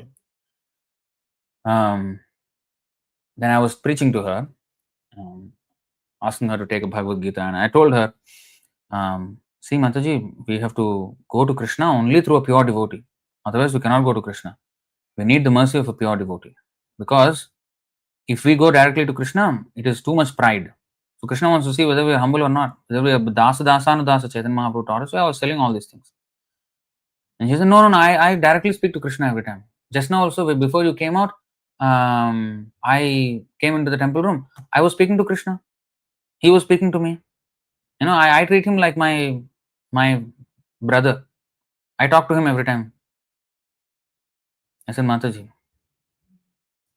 don't give me this again. You can talk all you want, but that's not the way to increase our love for Krishna. We have to follow the standard processes. You have to surrender to Krishna. Krishna will not act. Then I showed her the verse, Ye me bhakta jana partha, na me bhaktastate jana. If you consider yourself devotee of Krishna, Krishna does not consider you as his devotee. Mad bhaktanam chaye bhakta, ste me bhakta tamamata. When you become a devotee of my devotee, Krishna says, then I'll start to recognize as my devotee. So, Chhadiya Vaishnav Seya Nistar Paiche Keba. By giving up the association by giving up the service of a pure devotee, who has attained Vaikuntha? Who has gone to Krishna? Nobody. Nobody can go. So Arjuna is teaching us on one side that we should not address or think of Krishna very cheaply. We should know his real opulence, his real position. Janma karma chame divyam evam yovati tattvataha. Sometimes Krishna, Hindus, they think, yeah, I know Krishna, he's a naughty boy, he's a naughty guy, always stealing butter and also dancing with girls, so many girlfriends, yeah, he's a fun boy, but naughty, Don't talk about Krishna like that. You don't even know anything about his naughtiness, don't know anything about his position. We cannot say cheaply about him. We should first of all know. That's why Bhagavatam, first 9 cantos, before his naughtiness, before his playing with the gopis, before his stealing their dresses and everything, and seeing them naked and all those and Ras Leela pastimes, before all of that, the first 9 cantos are there to give us an idea of how opulent he is, what is his position, why he is a supreme personality of Godhead, and there's zero similarity in the scale or in the nature of his pure spiritual position and our contaminated, infinitesimal, material, stupid position. And therefore, there should be zero comparison between ourselves and Krishna, and remove ourselves far away from his standard, and then see Krishna with the true understanding of his original position. And then we can enter into the understanding of these 10th canto descriptions of Krishna's intimate relations with his devotees as friends, as child of Mother Yashoda and Nanda Maharaj and the elderly gopis and even the cows. And then the Madhurya pastimes, the Sakhya, Vatsalya, Madhurya are very, very confidential. They may resemble a lack of awe and veneration, but actually they transcend awe and veneration. And that's the title of today's class, Transcending Awe and Veneration. If you thought that in this class we were going to describe a way how to transcend awe and veneration, I'm not doing that. But I'm saying Arjuna's position is he has transcended awe and veneration. And we can transcend awe and veneration and go to the higher, realms of bhakti, but it's far removed from our position right now. We have millions and trillions of miles to cover in this journey of love of Godhead. So we just have to stick to the process and improve ourselves, improve our preeti for Krishna. Bhajatam preeti purvakam. So our preeti for Krishna has to increase. We have to put more effort, put more. We should be more interested in Krishna. I've had a few interactions with devotees the past few days. I am disappointed. So I want to see interest, more interest in the devotees for Krishna. We have to be interested in Krishna. If we are interested in Krishna, we will pay attention to everything that we do in Krishna's service. That is Krishna consciousness. Krishna consciousness means to be conscious of Krishna. We cannot be conscious of Krishna if we don't love Krishna. Anyone we love, like mother, she remembers the child because she loves the child. And she's always conscious of the child. She's child conscious because she loves the child. So if we have to be Krishna conscious, we have to love Krishna. So of course, we don't have love for Krishna in the true sense of the term, but we can increase our affection for Krishna, our attraction for Krishna. That's why Krishna says, what does he say? Maya sakta manah partha yogam yunjan madashrayah. Prabhupada gave so many lectures on this. You see how many lectures?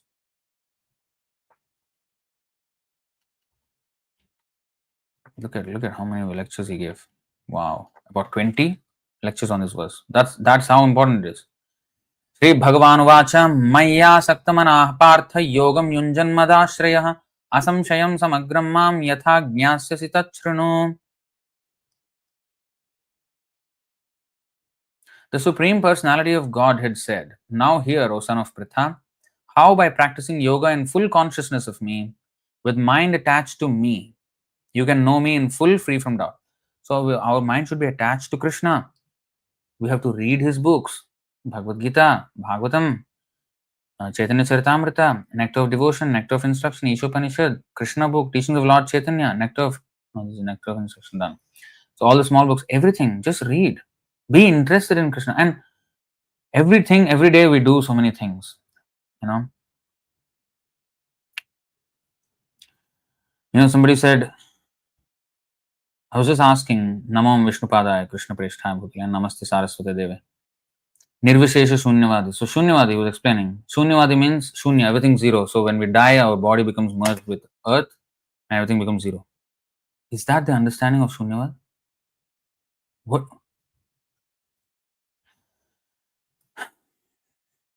So, I don't know sometimes what to say. Basic things. No effort to understand.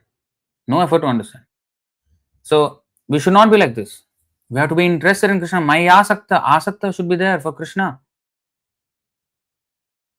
So once, this was a few years ago, one Malaysian devotee. So their English is a little not so good. Yeah. So I asked him to read some. He was asking me some questions, and I was answering him, and I was showing him some passages from the books, and I was showing him something from Nectar of Devotion or something. So there is a statement, something like, if we take to Krishna consciousness, all our material problems will be solved for good. Something like that was there. All our material problems will be solved for good. So I asked him to read. So he read that whole thing, and the last line was that, and if we take to Krishna consciousness, all our material problems will be solved for good. So I'm paraphrasing it. I'm not repeating it verbatim. So all material problems will be solved for good. I said, so I knew he couldn't understand that. So I asked him, what does this last line mean? Then he looked at it again. He read it. If we are Krishna conscious, all our material problems are solved for good. Yeah. So when we are Krishna conscious, all our material problems are solved. So no more material problems, he said. Okay, for good means? I asked, what is the for good means? And he said, you know, he said in classic Singapore and Malaysian style, he said, for good lah, not bad lah, Oh, Krishna.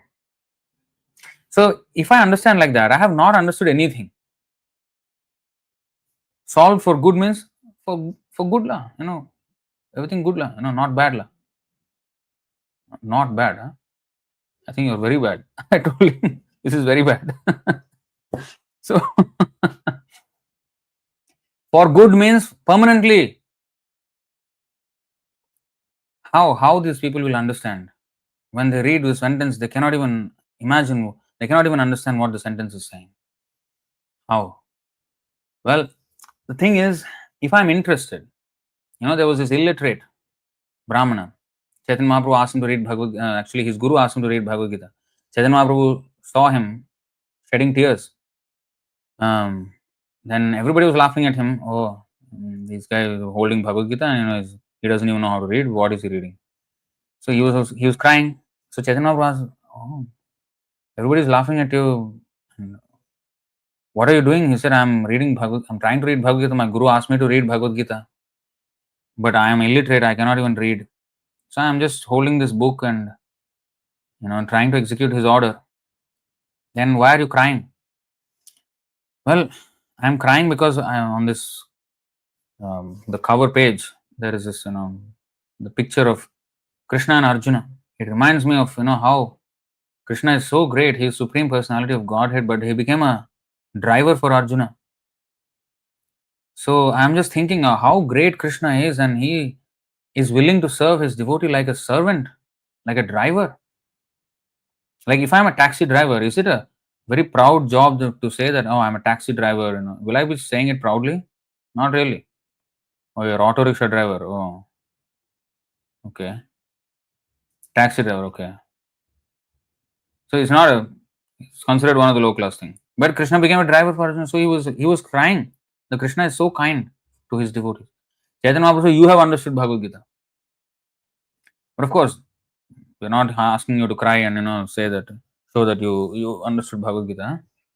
Point is, even if we are illiterate, if we try to execute, if we put some attention, if we try, like this illiterate Brahman, he was trying to read Bhagavad Gita. And because he was trying to execute the order of spiritual master, he fully understood the purport of Bhagavad Gita. So, even if you do not know, I should acknowledge that I do not know. When I read something, okay, for good, what is for good? Then, okay, look up dictionary. You will understand these things. You look up Google. Now, Google, everything is there. For good means what? You can ask ChatGPT. What does for good means? Oh, permanently. Oh, solves problems for good. Permanent solution for all problems. Okay, now I get it. Now I know what is for good. So we should be satisfied with a proper understanding of what we're reading. Sometimes they read and the reading is also like horrible. So slow. I don't know. Sometimes they read, but no processing going on here. Just read. Oh, how does that help?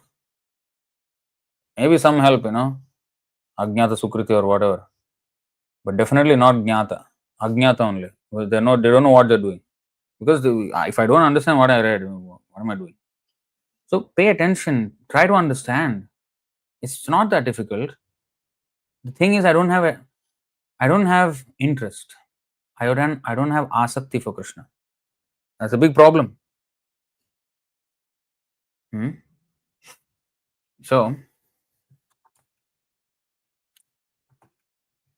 So that's one thing. That's one aspect of this verse. Okay, he's asking us not to rashly address Krishna, cheaply address Krishna. Know his glories fully. But the other side of it, let's discuss the other side. He actually is in such a position that he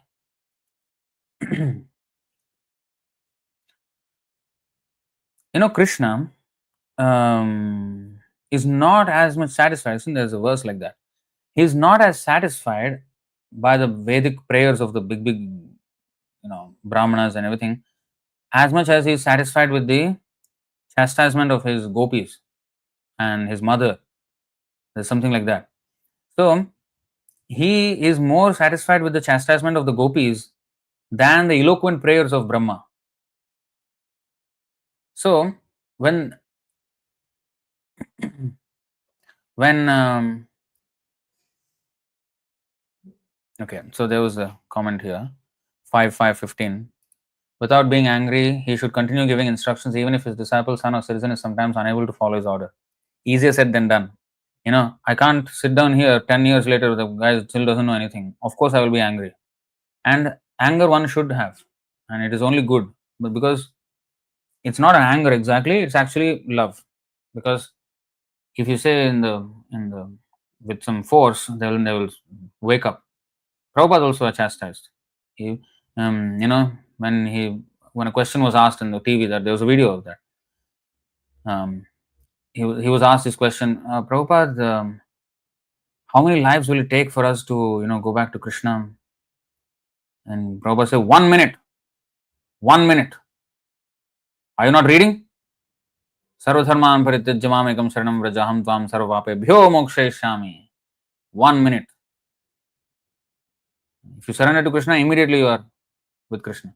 So he is chastising. Once, he came to the temple. He bowed down, everything to the deities and everything. They chanted the Gurvashtaka prayers, Samsara Davana Lalita Loka. Then he asked the devotees, do you know the meaning of these verses? And devotees all were like, don't know. Then one of them knew. And he was, he said, I know. Then he, told the meaning of the first verse, and then Prabhupada appreciated. Everyone must learn. Why are you not learning? And later on, many times he chastised Tamal Krishna Goswami. You can see that he did not. How come you do not know this verse? He was shouting. Of course, the chastisement is required. Not that Of course, we are patient. Patient does not mean that you don't know. It says Shunyavadi, you don't know. Very good. Please read and understand the meaning.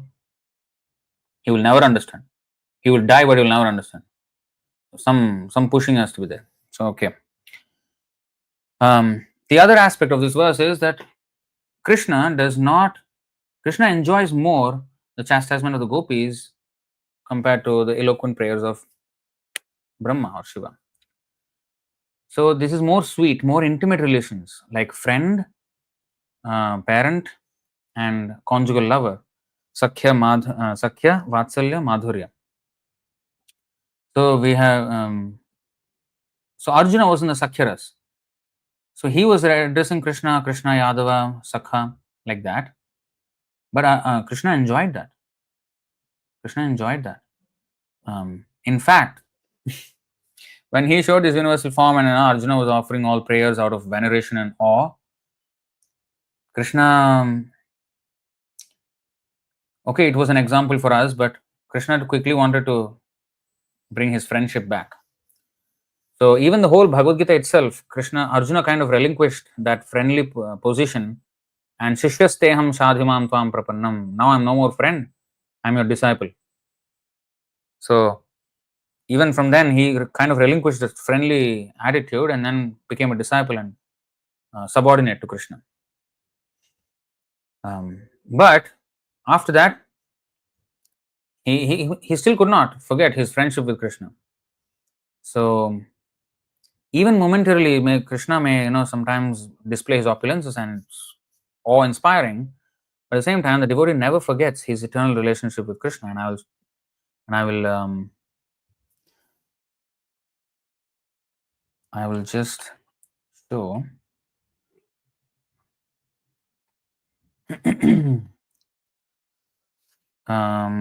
10, 8, 35, I think. 8. I think a little before.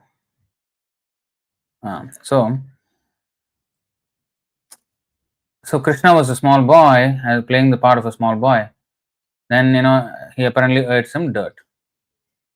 Okay, so 10:32 onwards. Okay, so let's see.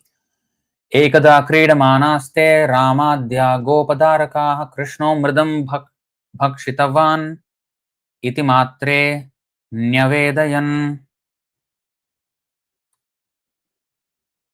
One day, while Krishna was playing with his small playmates, including Balaram and other sons of the Gopas, all his friends came together and lodged a complaint to Mother Yashoda. Mother, they submitted, Krishna has eaten earth. Purport. Here's another Krishna's transcendental activities invented to please the gopis. First, the complaint was lodged with Mother Yashoda about Krishna stealing, but Mother Yashoda did not chastise him. Now, in an attempt to awaken Mother Yashoda's anger so that she would chastise Krishna, another complaint was invented that Krishna had eaten earth. सा गृहीत्वा करे कृष्णम् उपालभ्य हितैषिणी यशोदा भय संभ्रांत प्रेक्षाणाक्षम अभाषत. Upon hearing this from Krishna's playmates, Mother Yashoda, who was always full of anxiety over Krishna's welfare, picked Krishna up with her hands to look into his mouth and chastise him. Her eyes fearful, she spoke to her son as follows. Kasman mridam adantatman bhavan bhakshitavan rahah vadanti tavakahyete kumaraste grajopyayam. Dear Krishna, why are you so restless that you have eaten dirt in a solitary place? This complaint has been lodged against you by all your playmates, including your elder brother Balaram. How is this? Okay. Then Krishna. Naham bhakshitavanamba sarve mithyabhishamsinah yadi satyagirastarhi samaksham pashyame mukham. Lord Shri Krishna replied, My dear mother, I have never eaten dirt. All my friends complaining against me are liars. If you think they are being truthful, you can directly look into my mouth and examine it. Krishna presented himself as an innocent child to increase the transcendental ecstasy of maternal affection. See? What is that? As described in the Shastra, Tadana Bhayan Mithyoktir Vatsalya Rasaposhika. This means that sometimes a small child speaks lies. For example, he may have stolen something or eaten something and yet deny that he has done so. And Vatsalya Rasaposhika. We ordinarily see this in the material world, but in relation to Krishna it is different. Such activities are meant to endow the devotee with transcendental ecstasy.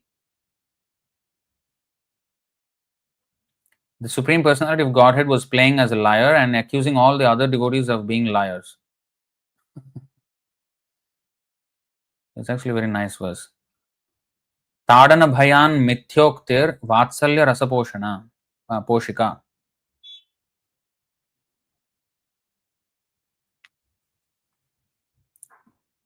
So next. Yadyevam tarhi vyadehi yuktah sa bhagavan harihi vyadattavyahataishvaryah krida manujabalakah. Mother Yashoda challenged Krishna. If you have not eaten earth, then open your mouth wide. When challenged by his mother in this way, Krishna, the son of Nanda Maharaj and Yashoda, to exhibit pastimes like a human child, opened his mouth. Although the Supreme Personality of Godhead Krishna, who is full of all opulences, did not disturb his mother's maternal affection, his opulence was automatically displayed, for Krishna's opulence is never lost at any stage, but is manifest at the proper time.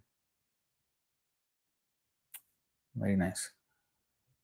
There can be so much that can be explained, but I just want to go to the next. Okay.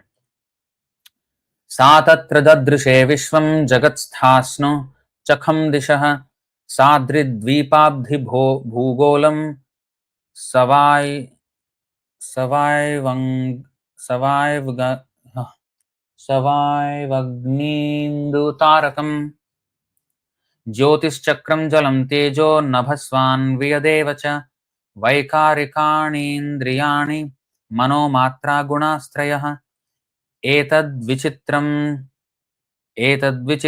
sahajiva kala swabhava karmashaya linga bhedam sunostano veksha vidaritasye Vrajam sahatmanam avapa shankam. Okay, this is very nice.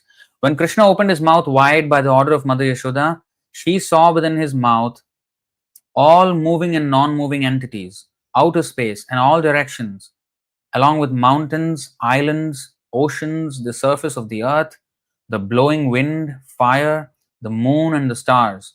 She saw the planetary systems, water, light, air, sky, and creation by transformation of Ahankara.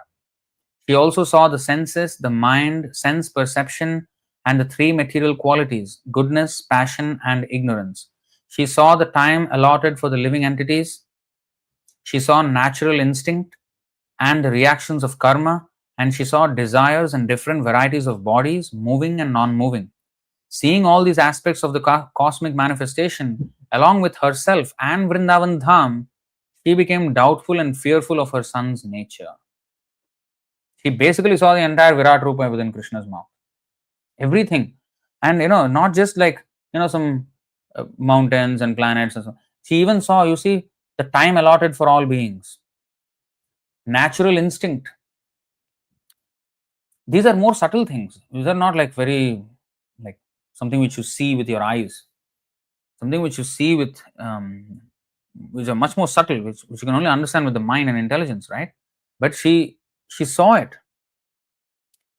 Then she saw natural instinct and reactions of karma, and she saw desires and different varieties of bodies. So basically the entire philosophy, the spiritual, Krishna conscious philosophy, she understood everything just by looking into the mouth of Krishna. So when Krishna speaks from his own mouth about the philosophy, we should listen. Because just by looking into his mouth, she understood everything. And from the same mouth, Krishna is speaking the Bhagavad Gita. So she became doubtful. So this is why I'm showing you this, because it's just like what Arjuna felt. She was all, Mother Yashoda is all with maternal affection for Krishna. Arjuna was filled with fraternal affection for Krishna as a friend.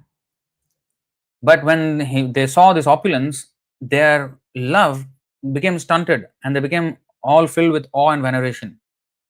You see?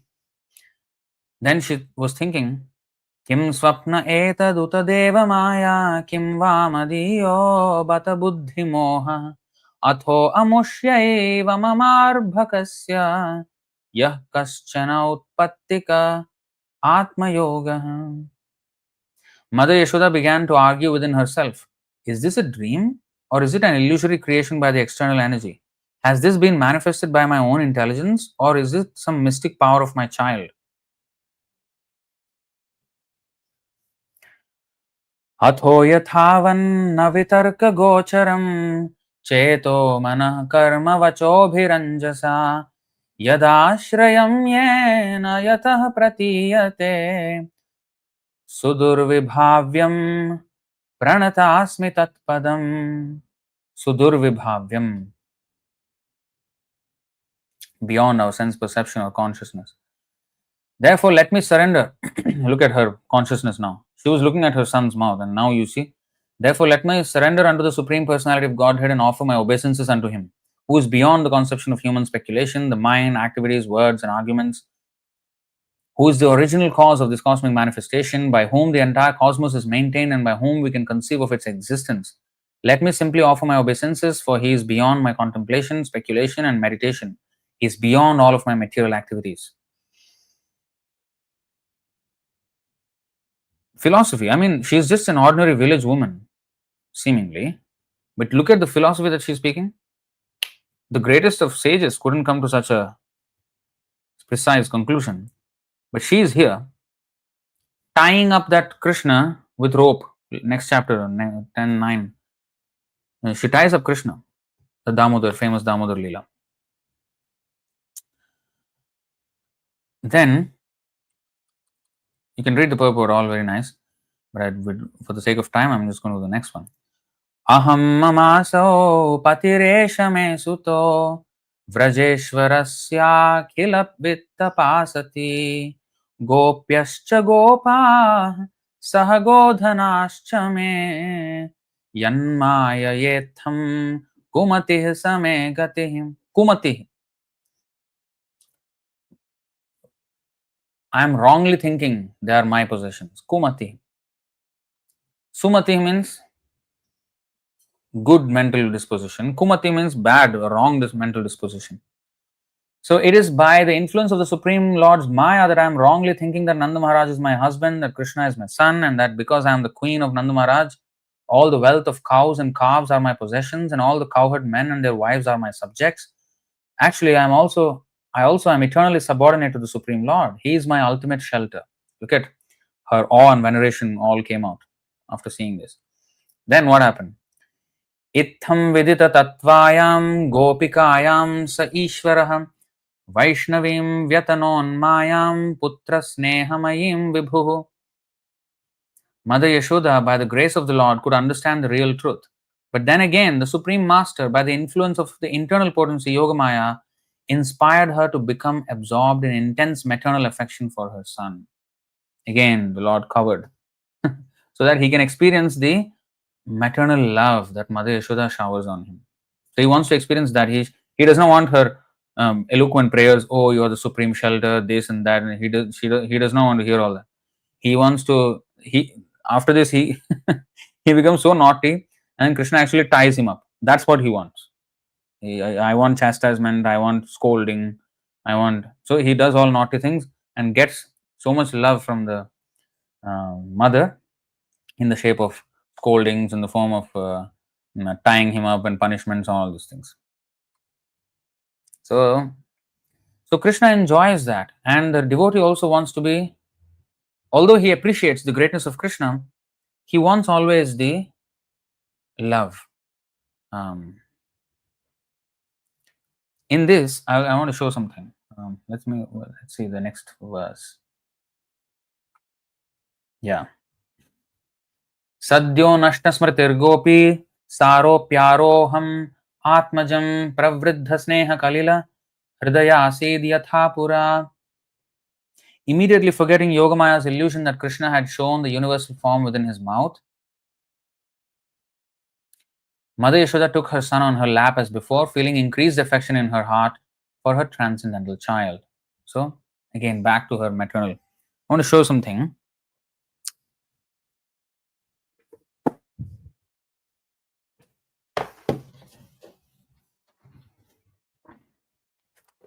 So, you see, and this is the Shower of Divine Compassion. It's the poems of Prabhupada. And in this poem here, I want to show. You see, Prabhupada taught us all about the greatness of Krishna and everything, right?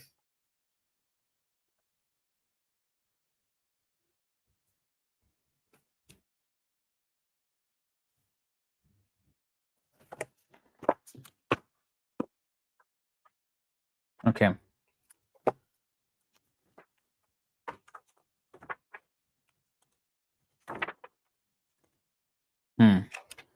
So this song that he composed, one of his songs that Prabhupada composed is Bhagavan Krishner Pada Padme Prarthana. That means prayer at the lotus feet of Supreme Lord Krishna, Bhagavan Krishna. So see what he's saying. He said many things, but in the end of the prayer, you know that prayer which starts with Krishna Tava Punya Habibhai. So this song, in the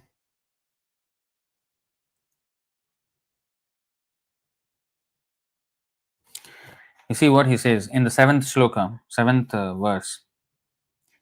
Tumi mora chira sathi, তুমি মোর চির সাথী ভুলিয়া মায়ার লাথি খাইয়াছি. Oh, this is the different. Okay. তুমি মোর চির সাথী ভুলিয়া মায়ার লাথি খাইয়াছি জন্ম জন্মান্তরে আজি পুনঃ এসু যোগা যদি হয় যোগা যোগা তবে পারি তুহে মিলিবারে. He said, "O Lord Krishna, you are my eternal companion. Somehow forgetting you, I have been suffering the kicking of Maya." Actually, you are my eternal companion. Okay, the translation is like that. But if you see the Bengali, Chirasathi, you are my eternal friend. Companion, yes. But what kind of companion you will know? Okay. So he's saying, I have been suffering the kicking of Maya for many, many births. If today the chance to meet you occurs again, then surely I will be able to rejoin you. Then he says, তোমার মিলনে ভাই আবার সে সুখ পায় গোচারণে ঘুরি দিন ভর কত বনে ছুটাছুটি বনে খাই লুটালুটি সেই দিন কবে কবে হবে মোরা.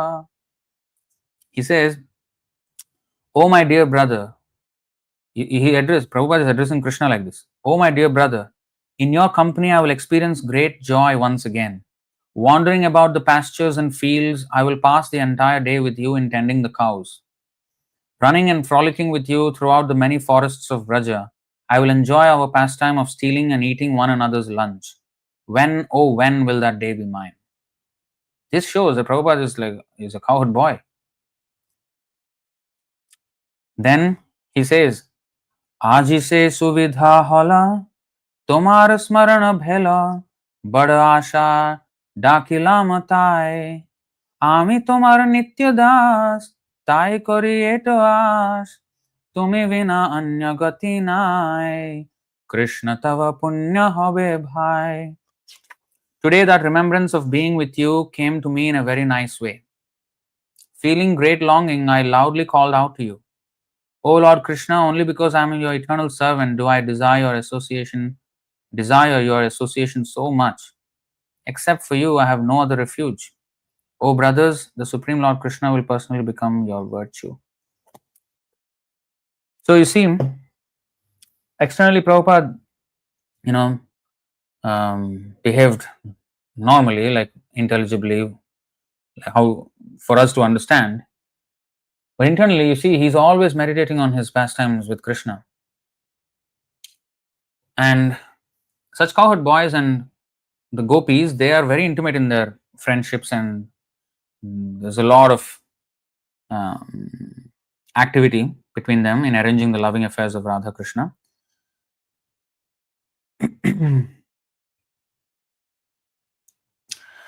So anyway, you can see how great devotees, they transcend awe and veneration and actually attain this love which is very intimate with Krishna, and Krishna also is takes greater pleasure in such dealings than in eloquent prayers. It's not that he does not accept eloquent prayers, of course he does, and we also should learn all those prayers. Govindamadi purusham tamaham bhajami. So we should learn all these things, but and for at our level we should learn all these prayers in awe and reverence of the Lord. Those prayers, those pastimes are for very, very exalted devotees, and if we are fortunate by the mercy of Srila Prabhupada, one day, whenever that may be, if we attain our original position with Krishna, then we can experience by the mercy of Prabhupada.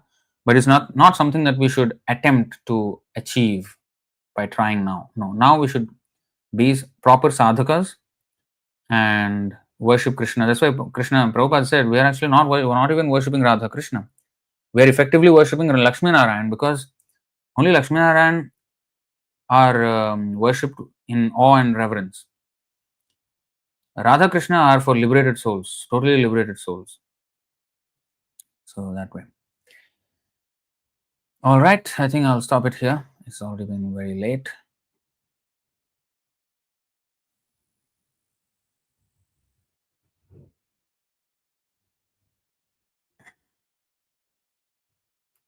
So there's this question 11:11:42. What about this?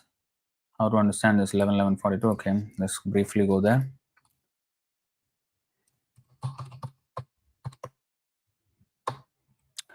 सूर्योग्निर ब्राह्मणागावो वैष्णवः खं मरुज्जलम् भूरात्मा सर्वभूतानि भद्रपूजापदानि मे. O saintly Uddhava, please know that you may worship me in the sun, fire, brahmanas, cows, Vaishnavas, sky, wind, water, earth, individual soul, and all living entities. This is the thing. So purport explains this. Unless one understands that Lord Krishna is all pervading and that everything is resting within the Lord, one's Krishna consciousness is third class and materialistic. He only thinks that Krishna is in the deity form, other than that, it's not Krishna.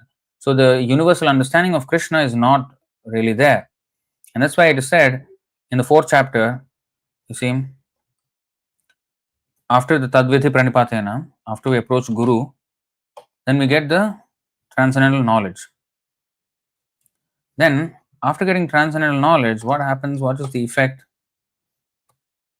Yajñātvāna punarmoham evam yasyasi pandava yena bhutanya seshani drakṣasyatmanyatho mayi. Having obtained real knowledge from a self-realized soul, you will never fall again into such illusion. For by this knowledge, you will see that all living beings are but part of the Supreme, or in other words, that they are mine. So he transcends the understanding that the Lord is only in the deity or in the temple. He's everywhere. Every living entity is part and parcel of him. And worship him in the living entities means you see, worship me in the sun, fire, brahmanas, cows, Vaishnavas. So that means we should serve all these as representatives of Krishna and living entities. How to worship living entities? By actually preaching Krishna consciousness. So we have to see everything in relation to Krishna and engage everything in Krishna's service.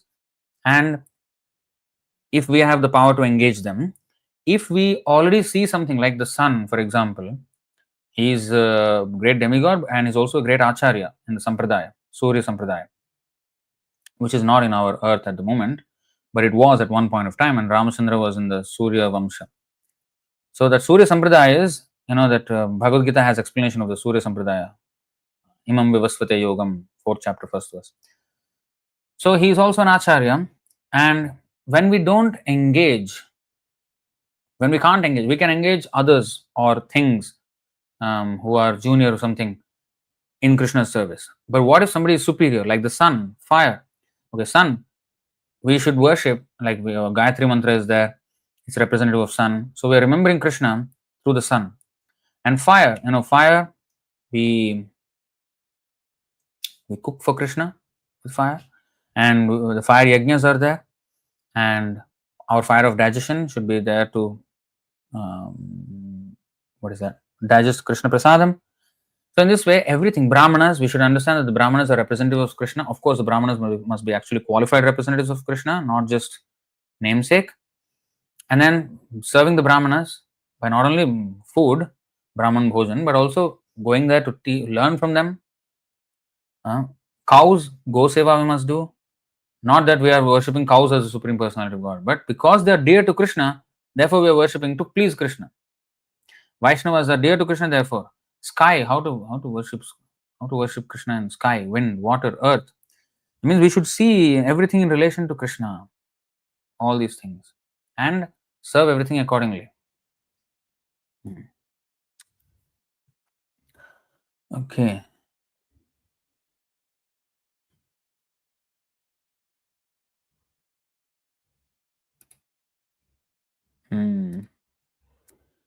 This fellow is saying, you are that fellow shouting at Sadguru. Knowledge brings peace. What happened to you if knowledge brings ego? You don't understand, sir. Arjuna was angry. Hanuman was angry. Do you think they don't have knowledge? They acted with perfect knowledge. Okay. So if somebody offends Krishna, a real devotee will get angry at such offender. Otherwise, where is your love for Krishna? Where is the love of Hanuman for Ram if he did not get angry with Ravan? Where would the love have been? He not only was angry, he burned the whole Lanka. That was the anger of Hanuman. If that anger was not there, where is his love for Ram? So Sadguru, actually, the title he does not befit him at all, because he himself said he does not read the Vedas. He never read the Vedas or Upanishads. He said, and then he talks about Rama, Krishna, and then all the Vedas, yoga, this and that. Don't talk about these things. Don't borrow things from the Vedas and they proudly say that I have never read the Vedas, and then talk as if you understand and talk nonsense. Completely away from the conclusions of Bhagavad Gita, Srimad Bhagavatam, Vedas, Upanishads, Puranas, everything. He talks complete nonsense. I'll still say to this day, and until my death, I will say that. If anybody asks me, I'll say he's a nonsense. rascal. Unless he comes and mends his ways and becomes a devotee of Krishna. Yeah, then okay. So knowledge brings peace. I am at peace with myself, I am at peace with Krishna, and of course I am not at peace with those who offend Krishna. I'm not. And we should be like that. All the great acharyas have been like that. All the great devotees have been like that. Take for example Hanuman, perfect example. Take for example Arjuna, how angry he was to kill all the other party. That's what it means. If you can't fight for your love, where is your love? That means you don't love at all. You're okay with Krishna being um, offended. No, I don't read Vedas. Who are you? Who is he to say like that? Krishna personally, Veda Narayana Sakshat. And he's saying, I don't read Vedas, I don't read Bhagavad Gita. Who are you, man? Who do you think you are? You're a dog. Dog is better. So don't come and tell me what to do, how to speak about Sadguru. I know very well. You learn first. You learn from me. And when I say from me means, I am repeating Krishna's word. So learn from Krishna what is correct and what is wrong. You go and read the Bhagavad Gita as it is by Srila Prabhupada, then you will understand. Don't come and give me crap. No, you don't come and give me any lessons here. You don't know anything about anything.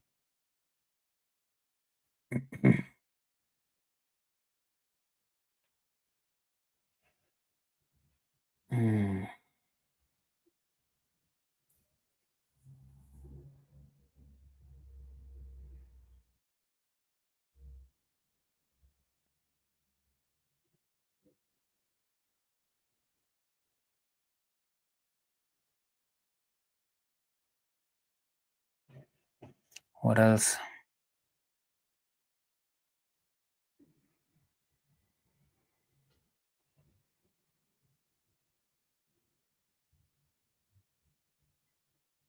Yes, very, very nice verses about transcendental happiness. But I thank you for sharing. I'm not going to go into those now. Any questions? Why Sri Krishna?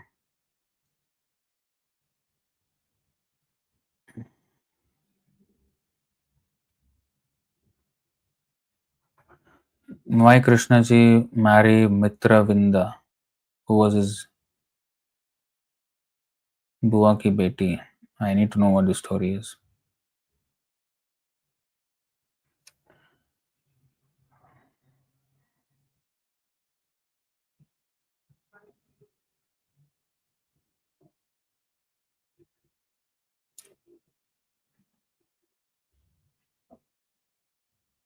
Yeah, this is the other verse, Antya 20.28. Okay, this is in the comment section. Yeah, this also is another verse which explains this attitude of a devotee. प्रेमेर स्वभाव जहाँ प्रेमेर संबंध शै माने कृष्णे मोर नाही प्रेम गंध. Whenever there is a relationship of love of Godhead, its natural symptom is that the devotee does not think himself a devotee. Instead, he always thinks that he has not even a drop of love for Krishna. It's a very important point. I did not show this earlier.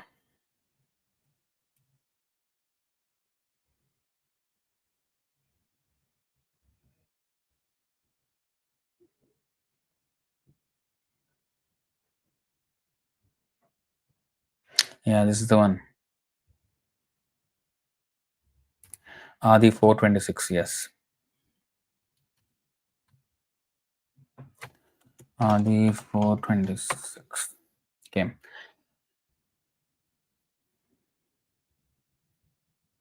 প্রিয়া যদি মান করে করয়ে ভর্ৎসন বেদ স্তুতি হইতে হরে সেই মোর মন. If my beloved consort reproaches me in a sulky mood, that steals my mind from the reverent hymns of the Vedas. This is the thing. The gopis' scoldings and chastisement and all that. Prema kalaha, the fighting of love. The love fights of the gopis and all their. If you can read the Brahmara Gita, the Chitra Jalpa of Radharani with the Brahmara, all the things that she says, That kind of talk attracts him more than the Vedas, the reverent hymns of Vedas. See, that's very nice.